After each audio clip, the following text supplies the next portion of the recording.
Hello दोस्तों। I hope आप सब अच्छे होंगे, अपनी तैयारी अच्छे से कर रहे होंगे।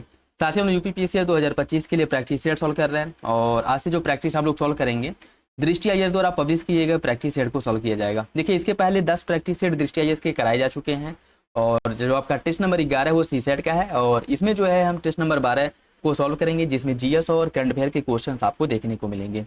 और देखिए, कल आपका जो टेस्ट सीरीज है वो नहीं आया था और किसी वजह से अपलोड नहीं किया गया था। आज से जो इसे हम लोग कंटिन्यू करेंगे। तो इसमें जो भी अब तक दृष्टि के प्रैक्टिस सेट 10 टेस्ट के बाद जितने आए हैं वो सब कराए जाएंगे। बाकी अन्य जो करंट अफेयर अपडेटेड आ रहे हैं वो सब भी कराए जाएंगे। प्रॉपर करंट अफेयर के टेस्ट भी आपको देखने को मिलेगा। ठीक है, शाम को जो है एक टेस्ट और आपको देखने को मिलेगा जो करंट अफेयर से रिलेटेड होगा। ठीक, और उसमें हम लोग सितंबर 2025 से लेकर के और कम से कम जनवरी तक के करंट अफेयर को प्रॉपर कवर करेंगे प्रैक्टिस सेट के माध्यम से। तो वो भी वीडियो आप लोगों के लिए इंपॉर्टेंट रहने वाला है। बाकी इसमें हम लोग जीएस और करंट अफेयर वाले सेक्शन को कवर करेंगे। तो ये वीडियो आप लोग देखिए और आई होप ये वीडियो आप लोगों को अच्छा लगे। चैनल पे नया है तो सब्सक्राइब कर ले, बेल आइकन को प्रेस कर ले, जिससे वीडियो के महत्वपूर्ण नोटिफिकेशन आप लोगों को मिलते रहें। बाकी देखिए, ये आपका जो क्वेश्चन फॉर्मेट है ये हिंदी और इंग्लिश दोनों लैंग्वेज में देखने को मिलेगा। तो जिस भी लैंग्वेज में आप लोग कंफर्टेबल हो प्रैक्टिस सेट को सॉल्व कर सकते हैं। और जो भी प्रैक्टिस सेट कराए जा रहे हैं अब तक जितने कराए गए हैं उन सबके लिए एक प्रॉपर प्लेलिस्ट बना दिया गया है यूपी पीसीएस प्रीलिम्स 2025 के नाम से। तो आप लोग जो है प्लेलिस्ट में जाकर के जो भी टेस्ट करना चाहें कर सकते हैं। तो चलिए इसी के साथ वीडियो की शुरुआत करते हैं। और हाँ, कोशिश किया करें कि मेरे आंसर बताने से पहले आप लोग सारे क्वेश्चन अटेम्प्ट करें और अपना फीडबैक कमेंट बॉक्स में जरूर दे दिया करें। और किसी भी क्वेश्चन से रिलेटेड कोई डाउट हो, कन्फ्यूजन हो, कमेंट बॉक्स में कमेंट करके पूछ सकते हैं। क्वेश्चन नंबर फर्स्ट देखिए, जैन संगीतियों के संबंध में कौन सा विकल्प सही है? सही विकल्प की चयन करनी है। पहली जैन संगीति का आयोजन वल्लभी में करा गया था। दूसरी जैन संगीति की अध्यक्षता देवार्थी श्रमाश्रमण ने करी थी। कौन सा विकल्प इसके बारे में सही है? जैन संगीति के बारे में। देखिए, इसका जो सही आंसर हो आपका डी हो जाएगा। दूसरा तो सही है लेकिन पहला गलत है। ये जो वल्लभी बता रहा है ये प्रथम जैन संगीति नहीं, वल्लभी में सेकेंड जो जैन संगीति है इसका आयोजन किया गया था। ठीक है, प्रथम जैन संगीति का जो आयोजन है यह पाटलिपुत्र में करा गया था। ये हुआ था आपका पाटलिपुत्र में और इसकी जो अध्यक्षता करी गई थी, जो आपकी प्रथम जैन संगीति है इसकी जो अध्यक्षता करी गई थी, इसकी अध्यक्षता स्थूलभद्र ने की थी। ये भी याद रखेगा, स्थूलभद्र ने इसकी अध्यक्षता की थी। बाकी सेकेंड जैन संगीति यह आपका वल्लभी गुजरात में हुआ था और इसकी अध्यक्षता देवार्थी श्रमाश्रमण ने करी थी। ठीक, तो आपका पहला गलत हो जाएगा, दूसरा विकल्प सही है। इसका जो सही आंसर है डी हो जाएगा। ठीक है, बाकी अगर इसका टाइम ड्यूरेशन वगैरह अगर पूछ ले तो इसे जो है जो प्रथम जैन संगीति हुआ था उसे तीन ईसा पूर्व में कराया गया था और जो आपका सेकेंड जैन संगीति है वो 512 ईस्वी में हुआ था। ठीक है, 512 ईस्वी में। ठीक, तो याद रखिएगा सही आंसर इसका आपका डी है। और हाँ, जो लोग पेड ग्रुप ज्वाइन करना चाहते हैं जहाँ पर वेरियस कोचिंग इंस्टीट्यूट के आपके टेस्ट प्रोवाइड कराए गए हैं, उसके साथ साथ करंट अफेयर के जो प्रैक्टिस सेट हैं स्पेशली जिसमें करंट अफेयर से रिलेटेड क्वेश्चन देखने को मिलेंगे, इंपॉर्टेंट जो करंट अफेयर है उनका एक सिलेक्शन करके उनको प्ले लिस्ट मतलब प्रैक्टिस सेट बनाया गया है, वो सारे भी आपको वहाँ पे मिल जाएंगे। और उसका चार्ज भी कोई बहुत ज़्यादा नहीं है और अभी जो है देखिए 100 रुपये चार्ज है और वेरियस कोचिंग इंस्टीट्यूट के आपके प्रैक्टिस सेट मिल रहे हैं, करंट अफेयर मिल रहा है। तो जो लोग चाहते हैं कि जो भी 20 दिन बचे हैं उसमें जो है प्रैक्टिस सेट ज़्यादा से ज़्यादा करके अपनी जो एक क्षमता है उसको इम्प्रूव करें तो वो लोग ज्वाइन कर सकते हैं। बाकी जो लोग नहीं ज्वाइन करना चाहते हैं वो यहाँ पे प्रैक्टिस सेट करें और जो लोग ज्वाइन करना चाहते हैं वो डिस्क्रिप्शन बॉक्स में लिंक मिल जाएगा, वहाँ से आकर के कमेंट करके बताइए, नहीं तो कमेंट बॉक्स में कमेंट करके उसके बारे में पता कर सकते हैं। दूसरा देखिए, निम्नलिखित में से मौर्य शासकों को उनके शासनकाल के कालक्रम में लगाना है। शतधन्वन, बृहदत्त, दशरथ और संप्रति, इन सभी को क्रम से लगाना है। इन सभी को क्रम से लगाना है। देखिए, इसमें अगर मैं बात करूं दशरथ के बाद आ जाएगा आपका संप्रति। ठीक है, संप्रति दूसरे नंबर पे आ जाएगा दशरथ के बाद। फिर आपका शतधन्वन है तीसरे नंबर पे, उसके बाद है बृहदरथ लास्ट नंबर पे है। ठीक है, तो इसका जो सही आंसर वो आपका ए हो जाएगा, ऑप्शन।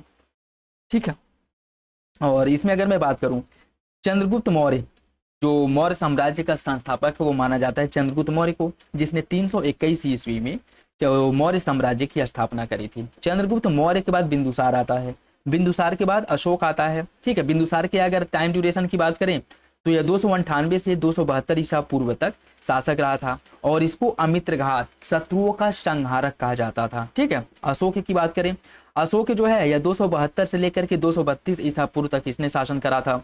इसके बाद है दशरथ जो 232 से 224 ईसा पूर्व तक शासन किया था। ठीक है, उसके बाद आपका संप्रति आता है।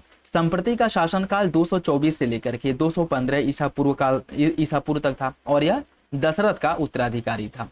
संप्रति के बाद आता है शालीशुक जो है यह आता है आपका संप्रति के बाद, और इसका जो शासनकाल है 215 ईसा पूर्व से लेकर के 202 ईसा पूर्व तक था। और यह एक मतलब कह सकते हैं कि उतना लोकप्रिय नहीं था, नाम मात्र का शासक था, कुछ समय के लिए आया था, इसलिए इनकी बात इन सब की जो है ज़्यादा हमें जानकारी नहीं मिलती है।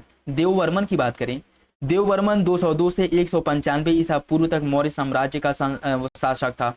शतधन्वन यह 195 से 187 ईसा पूर्व तक शासक था मौर्य साम्राज्य का। इसके बाद आता है बृहद्रथ जो मौर्य साम्राज्य का अंतिम शासक था और इसने 187 से लेकर के 185 लगभग 2 वर्षों तक इसने शासन करा था। ठीक है, और इसकी जो हत्या है पुष्यमित्र शुंग जो इसका सेनापति था, इसने इसकी हत्या कर दी और उसके बाद शुंग वंश की स्थापना करी। ठीक है, तो इन सभी को याद रखिएगा, सही आंसर इसका ये हो जाएगा ऑप्शन ए। सिंधु घाटी सभ्यता के बारे में देखिए, धौलावीरा के नगर नियोजन में जल संरक्षण के लिए जलाशयों की अद्वितीय प्रणाली की उपस्थिति दिखाई देती है। कालीबंगा स्थल भारतीय उपमहाद्वीप में हल से जोते गए कृषित क्षेत्रों का प्राचीनतम साक्ष्य प्रदान करता है। कौन सा विकल्प इसमें से सही हो जाएगा? इसका सही आंसर सी है, दोनों विकल्प सही हो जाएगा। ठीक है, दोनों सिंधु घाटी सभ्यता के बारे में दोनों विकल्प सही है, ऑप्शन सी हो जाएगा, ऑप्शन सी। मौर्य प्रशासन के संदर्भ में निम्नलिखित कथनों पर विचार कीजिए। अर्थशास्त्र में राजस्व संग्रह के लिए समाहर्ता के पद का उल्लेख मिलता है। अशोक के अभिलेख नैतिक आचरण के प्रसार हेतु धम्म महामात्यों की नियुक्ति का संकेत देते हैं। आपको बताना है कौन सा विकल्प सही है। इसका जो सही आंसर है वो आपका सी हो जाएगा, दोनों विकल्प सही है। अर्थशास्त्र में राजस्व संग्रह के लिए समाहर्ता के पद का उल्लेख मिलता है, इसकी जानकारी मिलती है, बात बिल्कुल ठीक है। जो कौटिल्य का अर्थशास्त्र है इसमें राजस्व संग्रहकर्ता अधिकारी के रूप में समाहर्ता की नियुक्ति की बात करी गई है, बात तो ठीक है। और अशोक के जो अभिलेख हैं जो नैतिक आचरण के प्रसार के लिए, ठीक है, कि लोगों के बीच नैतिक आचरण हो, लोग मानवता को वरीयता दें और जो नरसंहार वगैरह होता है उससे क्या करें, उससे अपने आप को दूर करें, इसका प्रचार प्रसार करने के लिए अशोक के द्वारा धम्म महामात्यों की नियुक्ति की गई थी, जो अशोक के साम्राज्य के साथ साथ विदेशों में भी जाकर के जो बौद्ध धर्म है और इसका जो शांति प्रचार है इसका क्या कहते थे, प्रचार प्रसार करते थे। तो दोनों विकल्प इसके बारे में सही हो जाएगा, ऑप्शन सी है। गुप्त काल में जारी किए गए स्वर्ण मुद्राओं को क्या कहा जाता था? गुप्त काल में जारी किए गए स्वर्ण मुद्रा को स्वर्ण निष्क, दिनार या फिर टंका। इसका जो सही आंसर है वो आपका बी हो जाएगा। गुप्त काल में जो स्वर्ण मुद्रा जारी किए गए थे उसको दिनार कहा जाता था, ऑप्शन 20 का सही है। ठीक है, इसे कहा जाता था दिनार, तो सही आंसर हो जाएगा बी, ऑप्शन 20 का सही है। ठीक है, ऑप्शन बी सही है। ऋग्वेद में प्रयुक्त पदों के बारे में देखिए, कौन सा विकल्प इसमें से सही है। गोधुली शब्द का प्रयोग समय के माप के रूप में किया जाता था। गव्युति शब्द दूरी दर्शाने के लिए प्रयुक्त होता था। गव्युति शब्द दूरी दर्शाने के लिए प्रयुक्त होता था और गोधुली समय की माप थी। कौन सा विकल्प ऋग्वेद कालीन जो ये दिया गया है इसके बारे में सही है? इसका सही आंसर ए हो जाएगा, दोनों विकल्प सही। ठीक है, देखिए गोधुली दिन के उस विशेष समय को दर्शाया जाता था जब गायें घर लौटती थी, मतलब शाम के समय जब गायें चर करके घर पे आती थी उसको गोधुली कहा था। उनके खुरों के द्वारा जब वो दौड़ती थी, चलती थी, बहुत मतलब धूल उड़ता था। ठीक है, धूल उड़ता था, इसलिए उसे शायद गोधुली कहा गया। ठीक है, और बाकी इसके संदर्भ में बहुत सी किंवदंतियां मिलती हैं, अनेक जो आपके दार्शनिक हैं, जो इतिहासकार हैं, उनका अलग अलग मत है। ठीक है, तो गोधुली समय की माप थी, बात तो बिल्कुल ठीक है। गव्युति की बात करें, इसका प्रयोग दूरी की एक इकाई के रूप में किया जाता था, तो ये विकल्प भी आपका सही हो जाएगा। और दुहित्री, एक आपको दुहित्री कहीं की दुहिती मिलेगी। ठीक है, दुहित्री इसे कहा जाता था जो पुत्री होती थी, जो मुख्य रूप से गाय का दूध निकालने का, दूहने का कार्य करती थी, उनको दुहित्री कहा जाता था। ठीक है, और वो एक आपका गोत्र का प्रयोग संबंध या कुल या फिर वंशवली को निर्धारित करने के लिए, दर्शाने के लिए गोत्र शब्द का उपयोग किया जाता था ऋग्वैदिक काल में। दोनों विकल्प सही हो जाएगा, ऑप्शन ए। बुद्ध के ज्ञान प्राप्ति के बाद पहला उपदेश कहाँ दिया था? बुद्ध ने ज्ञान प्राप्ति के बाद पहला उपदेश कहाँ दिया था? इन्होंने सारनाथ में अपना पहला उपदेश दिया था, ऑप्शन सी इसका सही हो जाएगा, ऑप्शन सी सही हो जाएगा। और इनके द्वारा दिए गए पहले उपदेश को ही धर्म चक्र परिवर्तन कहा गया है। ठीक है, याद रखिएगा, ऑप्शन सी हो जाएगा।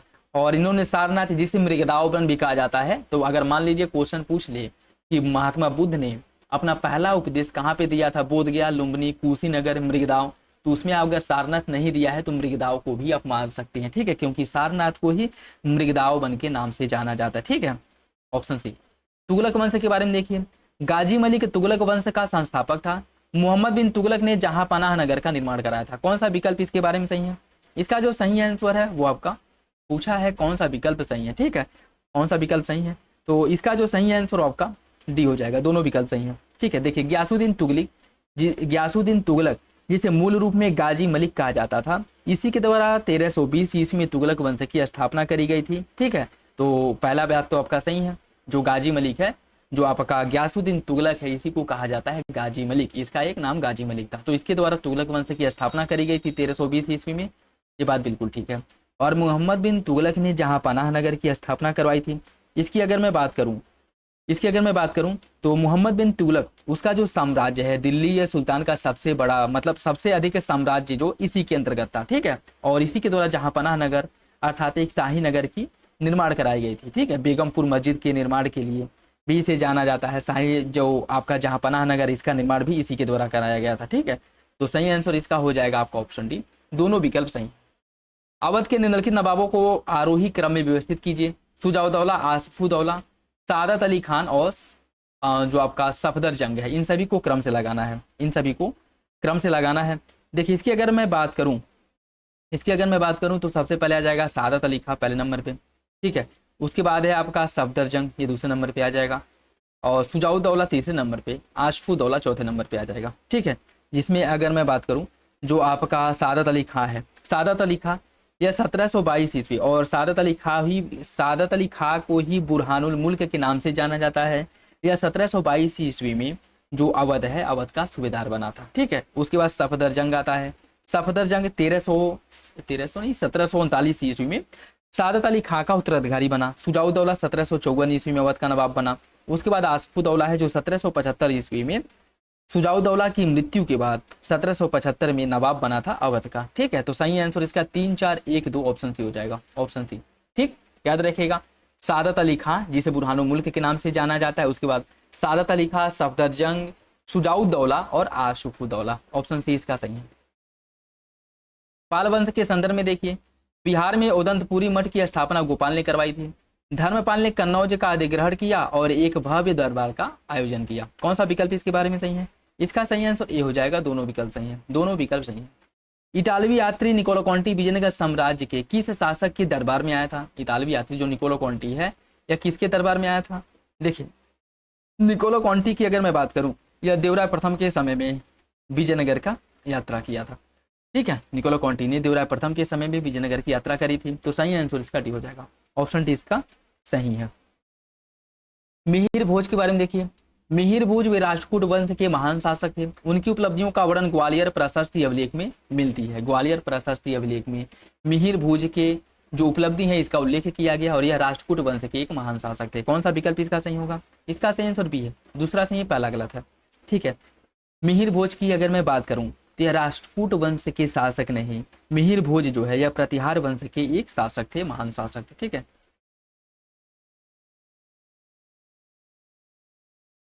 प्रतिहार वंश के, न कि राष्ट्रकूट वंश के, और इनका उल्लेख ग्वालियर प्रशस्ति अभिलेख में किया गया, ये बात बिल्कुल ठीक है। तो सही आंसर भी हो जाएगा। सूची फर्स्ट को सूची सेकंड से मिलाइए। कुछ अधिकारी दिए गए हैं और उनका कार्य दिया गया है, कौन से इनके कार्य थे उसे आपको सम्मिलित करना है, ठीक है। बात करेंगे बरीद ए मुमालिक यह गुप्तचर और सूचना विभाग का प्रमुख होता था। यह गुप्तचर सूचना विभाग का प्रमुख होता था बरीद ए मुमालिक। सिकदार की बात करें, सिकदार जो है ये कौन था? सिकदार या सिक जिसे कहा जाता है, यह कानून और व्यवस्था बनाए रखने के लिए जिम्मेदार होता था, ठीक। आपराधिक न्याय हो गया, सैन्य कार्य, राजस्व संग्रह और स्थानीय विद्रोह को नियंत्रण करने का जो अधिकार है इसी के पास था, ठीक है। तो राजस्व एकत्रण का, कानून व्यवस्था बनाए रखने का जो अधिकार है वो सिकदार के पास था। अमील की बात करें, अमील कौन था? अमील जो है, अमील की अगर मैं बात करूं, यह जो है आपका अमील जो है राजस्व एकत्र करने वाला अधिकारी था। अमील राजस्व एकत्र करने वाला अधिकारी और काजी दीवानी मामलों की सुनवाई करता था और न्याय सलाहकार के रूप में कार्य करता था। सही आंसर इसका 4 हो जाएगा। इसका क्या हो जाएगा? 3, 2, 1, 4, ऑप्शन सी, ठीक है। बरीद ए मुबालिक गुप्तचर विभाग का प्रमुख था। सिकदार कानून व्यवस्था बनाए रखने के लिए जिम्मेदार था। आमिल राजस्व एकत्र करने वाला अधिकारी था और काजी जो है यह दीवानी मामलों का जानकार था, न्याय व्यवस्था में जो सलाहकार के रूप में कार्य करता था। ऑप्शन सी इसका सही है। निम्नलिखित में से किस सरकी शासक को मलिक अल सरकी की उपाधि से सम्मानित किया गया था? किसे जो है मलिक अल सरकी की उपाधि दी गई थी? इसका सही आंसर क्या होगा? इसका जो सही आंसर है वो आपका डी हो जाएगा, मलिक सरवर ख्वाजा जहां को मलिक अल सरकी कहा जाता है। ऑप्शन डी इसका सही हो जाएगा, ऑप्शन डी सही है। ठीक है, मलिक अल सरकी इसका मतलब क्या होता है? मलिक अल सरकी का मतलब होता है पूरब का स्वामी। ठीक है, पूरब का स्वामी, तो सही आंसर हो जाएगा डी। निम्नलिखित मुगल सम्राटों को उनके शासनकाल के अवरोही क्रम में व्यवस्थित किए, जहादर शाह, फरुखसियर, अहमद शाह और रफी उद दरजात। कौन सा विकल्प इसके बारे में सही है? देखिए इसकी अगर मैं बात करूं, इसका 1 2 और आपका 4 3। ठीक है, तो 1 2 4। ठीक, जहादर शाह की बात करें, जहादर शाह जो है 1712 से 1713 ईस्वी तक यह शासक रहा। ठीक है, फर्रुखसियर 1713 से 1719 ईस्वी तक शासक रहा। ठीक है, रफी उद दरजात 1719 ईस्वी में। ठीक है, 1719 में। और अहमद शाह जो है 1748 से 1754 में। ठीक है, सही आंसर इसका हो जाएगा आपका, इसका जो सही आंसर है वो आपका ए हो जाएगा, 1 2 4 3। ऑप्शन ए सही, 1 2 4 3। निम्नलिखित में से किस अधिवेशन में भारतीय राष्ट्रीय कांग्रेस द्वारा पूर्ण स्वराज की मांग औपचारिक रूप से अपनाई गई थी? लाहौर अधिवेशन, कलकत्ता, कराची या फिर लखनऊ अधिवेशन? कौन सा विकल्प इसके बारे में सही है? इसका जो सही आंसर है वो आपका ए हो जाएगा, लाहौर अधिवेशन 1929 में भारतीय राष्ट्रीय कांग्रेस द्वारा पूर्ण स्वराज की मांग को औपचारिक रूप से अपनाया गया था। सही आंसर इसका ये हो जाएगा, ऑप्शन ए सही है। और इसकी अध्यक्षता जवाहरलाल नेहरू द्वारा की गई थी, ये भी याद रखिएगा। जिन्ना ने संयुक्त अंतरिम सरकार के ब्रिटिश प्रस्ताव को अस्वीकार करने के बाद प्रत्यक्ष कार्यवाही दिवस का आह्वान किया। प्रत्यक्ष कार्यवाही दिवस की घोषणा 3 जून 1947 को करी गई थी। कौन सा विकल्प इसके बारे में सही है? सही आंसर ये है, पहला तो सही है लेकिन दूसरा गलत है। प्रत्यक्ष कार्यवाही दिवस की अगर मैं बात करूं, प्रत्यक्ष कार्रवाई दिवस कब मनाई गई थी? देखिए डायरेक्ट एक्शन डे जो है जुलाई 1946 में घोषित किया गया था और 16 अगस्त 1946 को प्रत्यक्ष कार्रवाई दिवस के रूप में मनाया गया था। कब मनाया गया था?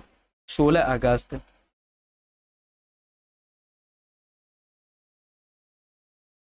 1946 का दिन प्रत्यक्ष कार्रवाई दिवस के रूप में मनाया गया था, न कि 3 जून 1947 को। ठीक है, तो सही आंसर इसका क्या हो जाएगा? Option A. बाकी 3 जून 1947 का डेट जो है यह किस लिए जाना जाता है? इसे माउंटबेटन योजना के लिए जाना जाता है, इसे माउंटबेटन योजना के लिए जाना जाता है। ठीक है, ये भी याद रखिएगा, क्वेश्चन कहीं से बन सकता है। सही आंसर इसका ये हो जाएगा। वेबल योजना के बारे में देखिए, गवर्नर जनरल मंत्रियों की सलाह पर वीटो के अधिकार का प्रयोग करेगा। विदेश मामलों का प्रभाव गवर्नर जनरल से एक भारतीय सदस्य को स्थानांतरित किया जाएगा। कौन सा विकल्प इसके बारे में सही है? इसका सही आंसर ए हो जाएगा, दोनों विकल्प सही है, दोनों विकल्प सही हो जाएगा। मॉन्टेग्यू चेम्सफोर्ड सुधार के बारे में देखिए, आरक्षित विषयों का प्रशासन विधायी परिषद के प्रति उत्तरदायी मंत्रियों द्वारा किया जाना था। गवर्नर जनरल को 8 सदस्यों वाली कार्यकारी परिषद द्वारा सहायता दी जानी थी, जिनमें से 3 भारतीय होने चाहिए थे। कौन सा विकल्प इसके बारे में सही है? फूट के हिसाब से आपको सही आंसर का चयन करना है। इसका जो सही आंसर है डी हो जाएगा, दूसरा सही है, पहला गलत है। ठीक है, पहला गलत हो जाएगा। और पहला गलत क्यों है? देखिए मॉन्टेग्यू चेम्सफोर्ड सुधार की अगर मैं बात करूं तो इसमें द्वैध शासन की शुरुआत की गई थी और इससे प्रशासनिक विषयों को 2 भागों में बांटा गया था, आरक्षित और हस्तांतरित। आरक्षित विषय का जो प्रशासन है यह गवर्नर अपनी कार्यकारी परिषद के माध्यम से करता था, जबकि जो हस्तांतरित विषय थे इसका विधायी परिषद से चुने गए मंत्री परिषद के माध्यम से इसका प्रशासन किया जाता था। ठीक है, तो पहला आपका गलत हो जाएगा। आरक्षित विषयों का प्रशासन विधायी परिषद के प्रति उत्तरदायी मंत्रियों द्वारा नहीं किया जाता। जो आरक्षित विषय होते थे वे गवर्नर जनरल के कार्यकारी परिषद के माध्यम से होता था, जबकि हस्तांतरित विषय जो है उसका प्रशासन विधान परिषद के प्रति उत्तरदायी मंत्रियों द्वारा किया जाता था। ठीक है, तो याद रखिएगा जो आरक्षित विषय है यानी परिषद की अगर हम बात करें विधान परिषद के सदस्यों द्वारा जो आपका हस्तांतरित विषय है इसका प्रशासन किया जाता था। ठीक है, तो पहला गलत हो जाएगा, दूसरा सही है। भारतीय कम्युनिस्ट पार्टी के बारे में देखिए, इसका स्थापना 1920 ताशकंद में किया गया था। एम.एन. रॉय कॉमिटर्न के नेतृत्व के नेतृत्व के लिए चयनित पहले भारतीय थे। कौन सा विकल्प इसके बारे में सही है? इसका सही आंसर ए हो जाएगा, दोनों विकल्प सही है। एम.एन. रॉय द्वारा 1920 ताशकंद में जो भारतीय कम्युनिस्ट पार्टी है इसकी स्थापना करी गई थी, ऑप्शन ए हो जाएगा। सूची फर्स्ट को सूची सेकंड से सम्मिलित कीजिए। कुछ प्रकाशक और संस्थापक संपादक दिए गए हैं। संवाद कौमुदी का प्रकाशन किसके द्वारा किया गया था? देखिए संवाद कौमुदी की अगर मैं बात करूं इसका प्रकाशन किया था राजा राम मोहन राय ने। ठीक है, राजा राम मोहन राय ने। और ये क्वेश्चन बन सकता है कि कब करा गया था? 1821 में इन्होंने संवाद कौमुदी का प्रकाशन किया था। राफ्त गुप्तार का प्रकाशन किसने किया था?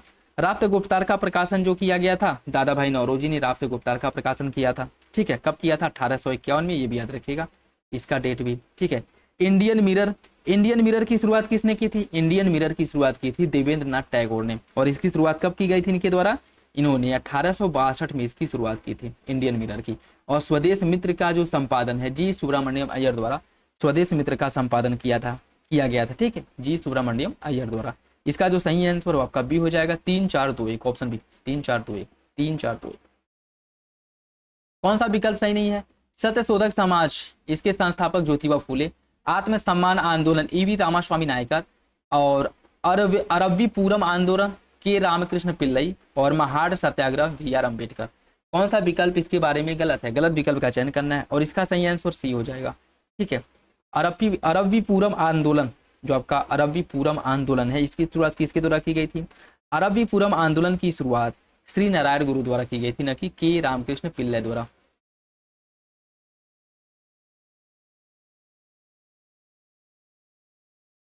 श्री नारायण गुरु ने की थी, कहाँ से करी थी? केरल से करी थी, ये भी याद रखिएगा, ठीक है।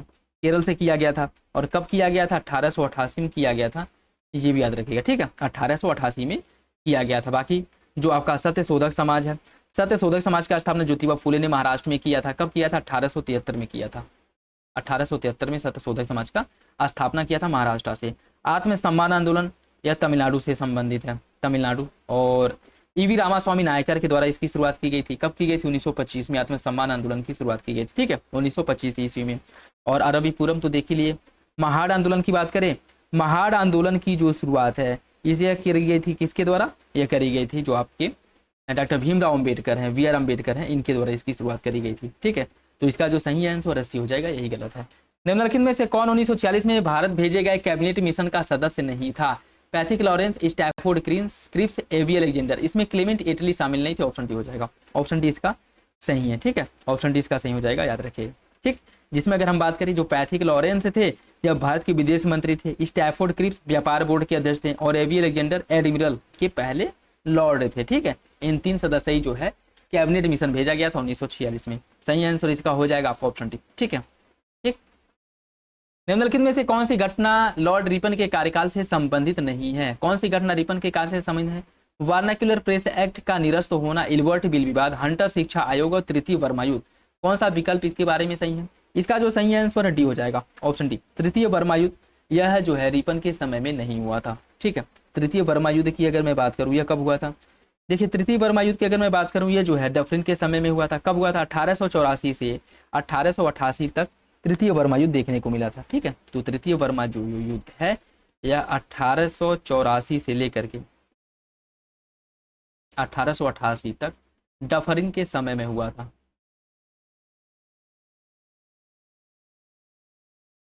डफरिन के समय में, यही गलत है, बाकी ये तीनों रिपन के कार्यकाल से संबंधित है। निम्नलिखित में से कौन सा कांग्रेस अधिवेशन सुनिश्चित नहीं है? कलकत्ता अधिवेशन 1896 रहीमतुल्लाह सयानी ने इसकी अध्यक्षता करी थी। लखनऊ अधिवेशन 1899 रमेश चंद्र दत्त ने। बनारस अधिवेशन 1905 गोपाल कृष्ण गोखले। 1910 Allahabad George Yule. कौन सा विकल्प इसके बारे में गलत है? गलत विकल्प का चयन करना है। इसका सही आंसर डी हो जाएगा, ठीक है, इसका जो सही आंसर है डी हो जाएगा। देखिए, 1896 रहमतुल्लाह सयानी के द्वारा कलकत्ता अधिवेशन की अध्यक्षता करी गई थी, बात बिल्कुल ठीक है। 1899 में रोमेश चंद्र दत्त की अध्यक्षता में लखनऊ अधिवेशन हुआ था, ये बात भी आपका ठीक है। 1905 में गोपाल कृष्ण गोखले। 1910 की अगर मैं बात करूं तो विलियम वेडरबन की अध्यक्षता में इलाहाबाद अधिवेशन हुआ था, ठीक है, विलियम वेडरबन, ना कि जॉर्ज यूले, ठीक है।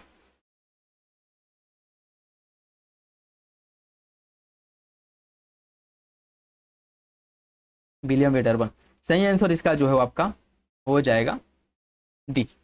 तराई क्षेत्र के संबंध में निम्न में से कौन सा विकल्प सही है? तराई क्षेत्र की मृदा नाइट्रोजन और कार्बनिक पदार्थों से समृद्ध होती है। तराई क्षेत्र बलुई और मृदा वाला क्षेत्र है। कौन सा विकल्प इसके बारे में सही है? इसका सही आंसर सी है, दोनों विकल्प सही है। तराई क्षेत्र मृदा नाइट्रोजन और कार्बनिक पदार्थ इसमें अधिक मात्रा में पाई जाती, बात बिल्कुल ठीक है। और यह जो है इस क्षेत्र में बलुई और मृतिका मतलब जो छोटे कण है वो देखने को मिलते हैं, दोनों विकल्प सही हो जाएगा, ऑप्शन सी। सूची फर्स्ट को सूची सेकंड से सम्मिलित करना है। सूची फर्स्ट को सूची सेकंड से सम्मिलित करना है। दुधवा राष्ट्रीय उद्यान, दुधवा राष्ट्रीय उद्यान है आपका लखीमपुर खीरी में। हस्तिनापुर वन्यजीव विहार है मेरठ वाले क्षेत्र में। सुहागी बरवा कहाँ पे? सुहागी बरवा महाराजगंज में। चंद्रप्रभा चंदौली में है। इसका जो सही आंसर हो आपका डी हो जाएगा, 2, 4, 3 ऑप्शन डी सही है, ठीक है, ऑप्शन डी इसमें से सही हो जाएगा। निम्नलिखित में से कौन सा युग्म खनिज जिला सही सुमिलित नहीं है? फेल्सपार झांसी, हीरा बांदा, रॉक फॉस्फेट ललितपुर, चूना पत्थर हमीरपुर। कौन सा विकल्प इसमें से गलत है? इसका जो सही आंसर क्या होगा? इसका सही आंसर डी हो जाएगा, चूना पत्थर हमीरपुर, यह गलत है, ठीक है। चूना पत्थर की अगर हम बात करें, चूना पत्थर यह एक अवसादी चट्टान है और भूपर्पटी से निकाले जाने वाला एक महत्वपूर्ण प्राकृतिक संसाधन है। और चूना पत्थर की अगर मैं बात करूं तो ये उत्तर प्रदेश के सोनभद्र जिले में मुख्य रूप से इसे जो है पाया जाता है, इसका जो उत्पादन वो किया जाता है, ठीक है, न कि हमीरपुर में, ठीक है, तो यही गलत हो जाएगा। सूची फर्स्ट को सूची सेकंड से सम्मिलित करना है। माता टीला बांध का निर्माण किस नदी पर किया गया है? माता टीला बांध का जो निर्माण है यह बेतवा नदी पर किया गया है। मेजा बांध का निर्माण बेला नदी पर किया गया है। नगवा बांध का निर्माण किस पे किया गया है? नगवा बांध का निर्माण जो है कर्मनाशा नदी पर किया गया है। और शारदा सहायक परियोजना का निर्माण घाघरा नदी पर किया गया, ठीक है, शारदा सहायक परियोजना का निर्माण जो है किया गया है आपके घाघरा नदी पर। इसका जो सही आंसर है ए हो जाएगा 2 1 3 4 2 1 3 4। उत्तर प्रदेश के निम्नलिखित जिलों पर विचार कीजिए, उन्हें लिंगानुपात के आरोही क्रम में व्यवस्थित कीजिए। लिंगानुपात के आरोही क्रम में सुल्तानपुर, प्रतापगढ़, देवरिया और आजमगढ़, बताइए कौन सा विकल्प इसका सही होगा। और ये जो है क्वेश्चन हम लोगों ने पता नहीं कितनी बार इसे कर चुके हैं, ठीक है, बताइए इसका जो सही आंसर वो आपका सी हो जाएगा 1 3 2 4 1 3 2 4, ठीक है। सुल्तानपुर का लिंगानुपात कितना है? सुल्तानपुर का लिंगानुपात है 983 सुल्तानपुर का लिंगानुपात है। इसके बाद आपका प्रतापगढ़ है, प्रतापगढ़ का लिंगानुपात है 998 प्रतापगढ़ का लिंगानुपात है, ठीक है। देवरिया का लिंगानुपात है 1017, देवरिया का लिंगानुपात 1017 है। और आजमगढ़ का लिंगानुपात है 1019, आजमगढ़ का लिंगानुपात है। और सबसे अधिक अगर पूछ ले तो आपका जौनपुर है। उत्तर प्रदेश में सबसे अधिक लिंगानुपात जौनपुर का है, जौनपुर का लिंगानुपात 1024 है, ठीक है, तो याद रखिएगा सही आंसर इसका हो जाएगा। खासी पहाड़ी में गाले में गारो खासी जयंतिया पर्वतमाला का पार्ट है। बरैल पर्वतमाला मणिपुर और मिजोरम राज्य को ब्रह्मपुत्र घाटी से अलग करता है। कौन सा विकल्प इसका सही है? इसका सही आंसर सी हो जाएगा, दोनों विकल्प सही है। खासी पहाड़ी में घाले में गारो खासी जयंतिया पर्वतमाला का एक भाग है, सही है। बरैल पर्वतमाला मणिपुर और मिजोरम राज्य को ब्रह्मपुत्र घाटी से अलग करता है, दोनों विकल्प सही है। भारत में रेशम उत्पादन के बारे में देखिए, भारत विश्व में रेशम का तीसरा सबसे बड़ा उत्पादक है, विश्व में रेशम का तीसरा सबसे बड़ा उत्पादक है। कर्नाटक देश का सबसे बड़ा रेशम उत्पादक राज्य है। कौन सा विकल्प इसके बारे में सही है? इसका जो सही आंसर बी हो जाएगा, दूसरा तो सही है, पहला गलत है। भारत विश्व में रेशम का सबसे बड़ा तीसरा सबसे बड़ा उत्पादक, ये गलत हो जाएगा, ठीक है, ये गलत हो जाएगा। देखिए इसकी अगर मैं बात करूं, भारत विश्व में रेशम का दूसरा सबसे बड़ा उत्पादक है, ठीक है, भारत जो है विश्व में रेशम का दूसरा सबसे बड़ा उत्पादक है, न कि तीसरा। तो ये जो है आपका क्या हो जाएगा, पहला गलत हो जाएगा, दूसरा। हिमालय के बारे में देखिए, पार हिमालय अर्थात ट्रांस हिमालय के बारे में, ये जो है काराकोरम, लद्दाख, जास्कर और कैलाश पर्वतमालाएं इसके अंतर्गत आती हैं, मतलब ये सभी जो है ट्रांस हिमालय के पार्ट हैं। और शिवालिक बृहद हिमालय से नदियों द्वारा लाए गए असंपीड़ित तलछट से बना हुआ है। पूर्वांचल पहाड़ियां हिमालय का पूर्वी विस्तार है जो पटकाई बूम पहाड़ी की ओर वक्रित है। कौन सा विकल्प इसके बारे में सही है? फुट के हिसाब से आपको बताना है, सही आंसर सी हो जाएगा, तीनों विकल्प सही है। ट्रांस हिमालय में मुख्य रूप से या ट्रांस हिमालय के अंतर्गत जो पहाड़ी आते हैं, जो पर्वत आते हैं, जो ट्रांस हिमालय में स्थित हैं, उसमें काराकोरम, लद्दाख, जास्कर और कैलाश, ये सभी जो है ट्रांस हिमालय के भाग हैं। और शिवालिक हिमालय का जो निर्माण हुआ है बृहद हिमालय से नदियों द्वारा लाए गए असंपीड़ों के जो असंपीड़ित तलछट हैं, इनके जमाव से शिवालिक हिमालय का निर्माण हुआ, ये बात भी ठीक है। पूर्वांचल पहाड़ी, ये हिमालय जो है पूर्वांचल पहाड़ी हिमालय का पूर्वी विस्तार है जो पटकाई बूम पहाड़ी की ओर वक्रित हुआ है, तीनों विकल्प सही हो जाएगा, ऑप्शन सी। साहेल क्षेत्र एक अर्ध शुष्क पारिस्थितिक क्षेत्र है जो सहारा मरुस्थल और सूडान सवाना के बीच समस्त अफ्रीका में विस्तृत है। इस क्षेत्र में अवस्थित चार झील के आकार में जलवायवीय परिवर्तनशीलता और मानवीय हस्तक्षेप दोनों के कारण संकुचन हुआ है। कौन सा विकल्प इसके बारे में सही होगा? इसका सही आंसर सी है, दोनों विकल्प सही हो जाएगा, दोनों विकल्प सही है। साहेल क्षेत्र एक अर्ध शुष्क मरुस्थली एक अर्ध शुष्क पारिस्थितिक क्षेत्र है और सहारा मरुस्थल और सूडान सवाना के बीच समस्त अफ्रीकी कॉन्टिनेंट जो है वहां पे आपको देखने को मिलता है, बात बिल्कुल ठीक है। इस क्षेत्र में अवस्थित चार झील के आकार में जलवायवीय परिवर्तनशीलता और मानवीय हस्तक्षेप दोनों के कारण जो संकुचन हुआ है चार झील में, इसके पीछे जो रीजन वो क्या है? इसके पीछे रीजन मानवीय हस्तक्षेप तो है ही, उसके साथ साथ जो जलवायवीय परिवर्तनशीलता है ये भी है, जिससे चार झील धीरे धीरे विलुप्ति के कगार पर पहुंचा है। तो दोनों विकल्प सही हो जाएगा। भारत में लैटराइट मृदा के संबंध में निम्नलिखित कथनों पर विचार कीजिए। यह मृदा नाइट्रोजन और कार्बनिक पदार्थों से समृद्ध है। इस मृदा का उपयोग मुख्य रूप से गन्ना और काजू की खेती के लिए किया जाता है। कौन सा विकल्प इसके बारे में सही है? इसका जो सही आंसर है डी हो जाएगा, ठीक है। पूछा क्या है, कौन सा विकल्प सही है? ठीक, लैटराइट मृदा के बारे में, ठीक है। देखिए लैटराइट मृदा की अगर मैं बात करूं, इसका सबसे पहले अध्ययन किया था एफ बुकानन ने लैटराइट मृदा का सबसे पहले अध्ययन किया था 1905 ईस्वी में। और इसका जो विस्तार है वो कहाँ कहाँ पे पाया जाता है? अगर भारत में मैं बात करूं तो पश्चिमी घाट, पूर्वी घाट, राजमहल पहाड़ियाँ हो गई, सतपुड़ा, बिंद और उड़ीसा हो गए, छत्तीसगढ़, राजस्थान, पश्चिम बंगाल के कुछ पार्ट हो गए। यहाँ पर मुख्य रूप से लेटराइट मृदा देखने को मिलती है। ठीक है, उसके साथ साथ जो असम का उत्तरी कछारी पहाड़ी है और मेघालय की जो गारो पहाड़ी है वहाँ पर भी लेटराइट मृदा देखने को मिलती है। लेटराइट मृदा, इसमें मुख्य रूप से लोहा और एल्यूमिनियम पाया जाता है। लेटराइट मृदा में नाइट्रोजन, पोटास, पोटेशियम, चूना और जो कार्बनिक पदार्थ हैं इनकी कमी पाई जाती है। ठीक है, तो कार्बनिक पदार्थ समृद्ध नहीं होते हैं। यहाँ पे लेटराइट मृदा अधिक वर्षा के कारण जो कार्बनिक पदार्थ हैं या तो सतह के नीचे चले जाते हैं, यहाँ पे इनका डिपोजिशन कहीं और हो जाता है। ठीक है, और ऊपर जो है मृदा के ऊपरी भाग में केवल जो आपके एल्यूमिनियम और लोहे के टुकड़े हैं वो रह जाते हैं। तो ये बात तो आपका सही गलत हो जाएगा। और इस मृदा का उपयोग मुख्य रूप से गन्ना और काजू के उत्पादन में होता है, ये भी आपका गलत हो जाएगा। गन्ने का जो उत्पादन है लेटराइट मृदा में नहीं होता है। ठीक है, इसके लिए जो है पोषक युक्त जो मृदा है उसकी आवश्यकता होती है। काजू की खेती इस पर लेटराइट मृदा में की जाती है, लेकिन वो भी जो है मतलब बहुत अधिक मात्रा में नहीं। ठीक है, लेकिन काजू की कृषि के लिए यह उपयोगी होता है। लेकिन इसमें गन्ना देकर के फंसा दिया है, क्योंकि गन्ने की कृषि लेटराइट मृदा में नहीं करी जाती है। ठीक है, तो सही आंसर डी हो जाएगा। सूची फर्स्ट को सूची सेकेंड से सुनिश्चित करना है। कुछ दर्रा दिया गया है और संयोजन। इमिसला दर्रा किसके किसके बीच में है? इमिसला दर्रा जो है किसको जोड़ता है? यह जोड़ता है तिब्बत के साथ उत्तराखंड की सीमा बनाता है, सीमा साझा करता है। खारदुंगला दर्रा जो है यह आपके सियाचिन ग्लेशियर के साथ लेह को जोड़ता है। सियाचिन ग्लेशियर को लेह के साथ जोड़ता है खारदुंगला। लेखापानी ग्लेशियर जो है म्यांमार के साथ अरुणाचल प्रदेश की सीमा का निर्धारण करता है। और लिपुलेख यह तिब्बत के साथ लद्दाख की सीमा का निर्धारण करता है। इसका सही आंसर 3, 4, 1, 2 ऑप्शन बी हो जाएगा, ऑप्शन बी। मध्य गंगा मैदान के संबंध में देखिए, यह मध्य और पूर्वी उत्तर प्रदेश तथा बिहार के कुछ भागों में पाया जाता है। मध्य गंगा का मैदान यह उत्तर प्रदेश में भारत नेपाल सीमा के साथ शिवालिक पर्वतमाला से घिरा हुआ है। कौन सा विकल्प इसके बारे में सही है? इसका जो सही आंसर वो आपका ए हो जाएगा। पहला सही, दूसरा गलत है। दूसरा गलत क्यों है? देखिए इसकी अगर मैं बात करूं, एक सेकेंड, देखिए इसका जो सही आंसर है ना सी हो जाएगा। दोनों विकल्प सही है। ठीक है, ये नहीं, दोनों विकल्प सही है। या उत्तर में भारत नेपाल सीमा के साथ शिवालिक बिल्कुल सही है। ठीक है, दोनों विकल्प सही हो जाएगा।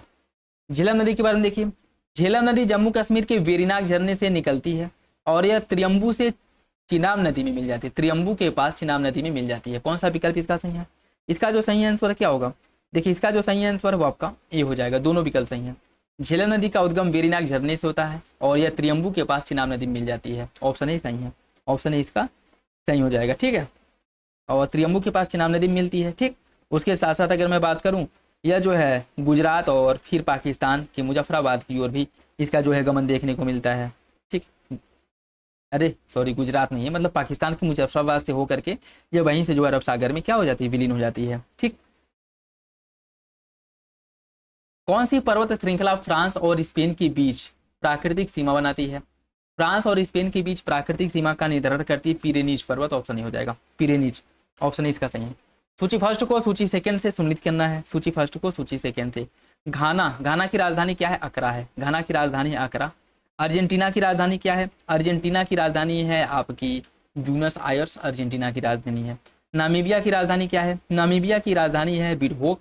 और त्रिनिदाद टोबैगो की राजधानी पोर्ट ऑफ स्पेन। ठीक है, त्रिनिदाद टोबैगो की ऑप्शन ए हो जाएगा। जेट स्ट्रीम के बारे में देखिए, जेट स्ट्रीम प्रायः पश्चिम से पूर्व की ओर क्षोभमंडल की ऊपरी परतों से होकर के क्षैतिज रूप से प्रवाहित होती है। तापमान में जितना अधिक अंतर होता है जेट स्ट्रीम के अंदर वायु वेग उतना ही मंद होता है। कौन सा विकल्प इसका सही है? इसका जो सही आंसर है वो आपका सी हो जाएगा। पहला तो सही लेकिन दूसरा गलत है। ठीक है, दूसरा आपका गलत हो जाएगा। देखिए तापमान में जितना अंतर होता है, तापमान में जितना ही अंतर होगा जेट स्ट्रीम के अंदर की जो वायु का वेग है वो उतना ही तीव्र होता है, न कि मंद होता है। तो सही आंसर क्या हो जाएगा? सी हो जाएगा। ठीक है, ऑप्शन सी इसका सही है। सूची फर्स्ट को सूची सेकेंड से मिलाना। कुछ नदी और देश। नील नदी मिस्र जो है नील नदी के तट पर स्थित है।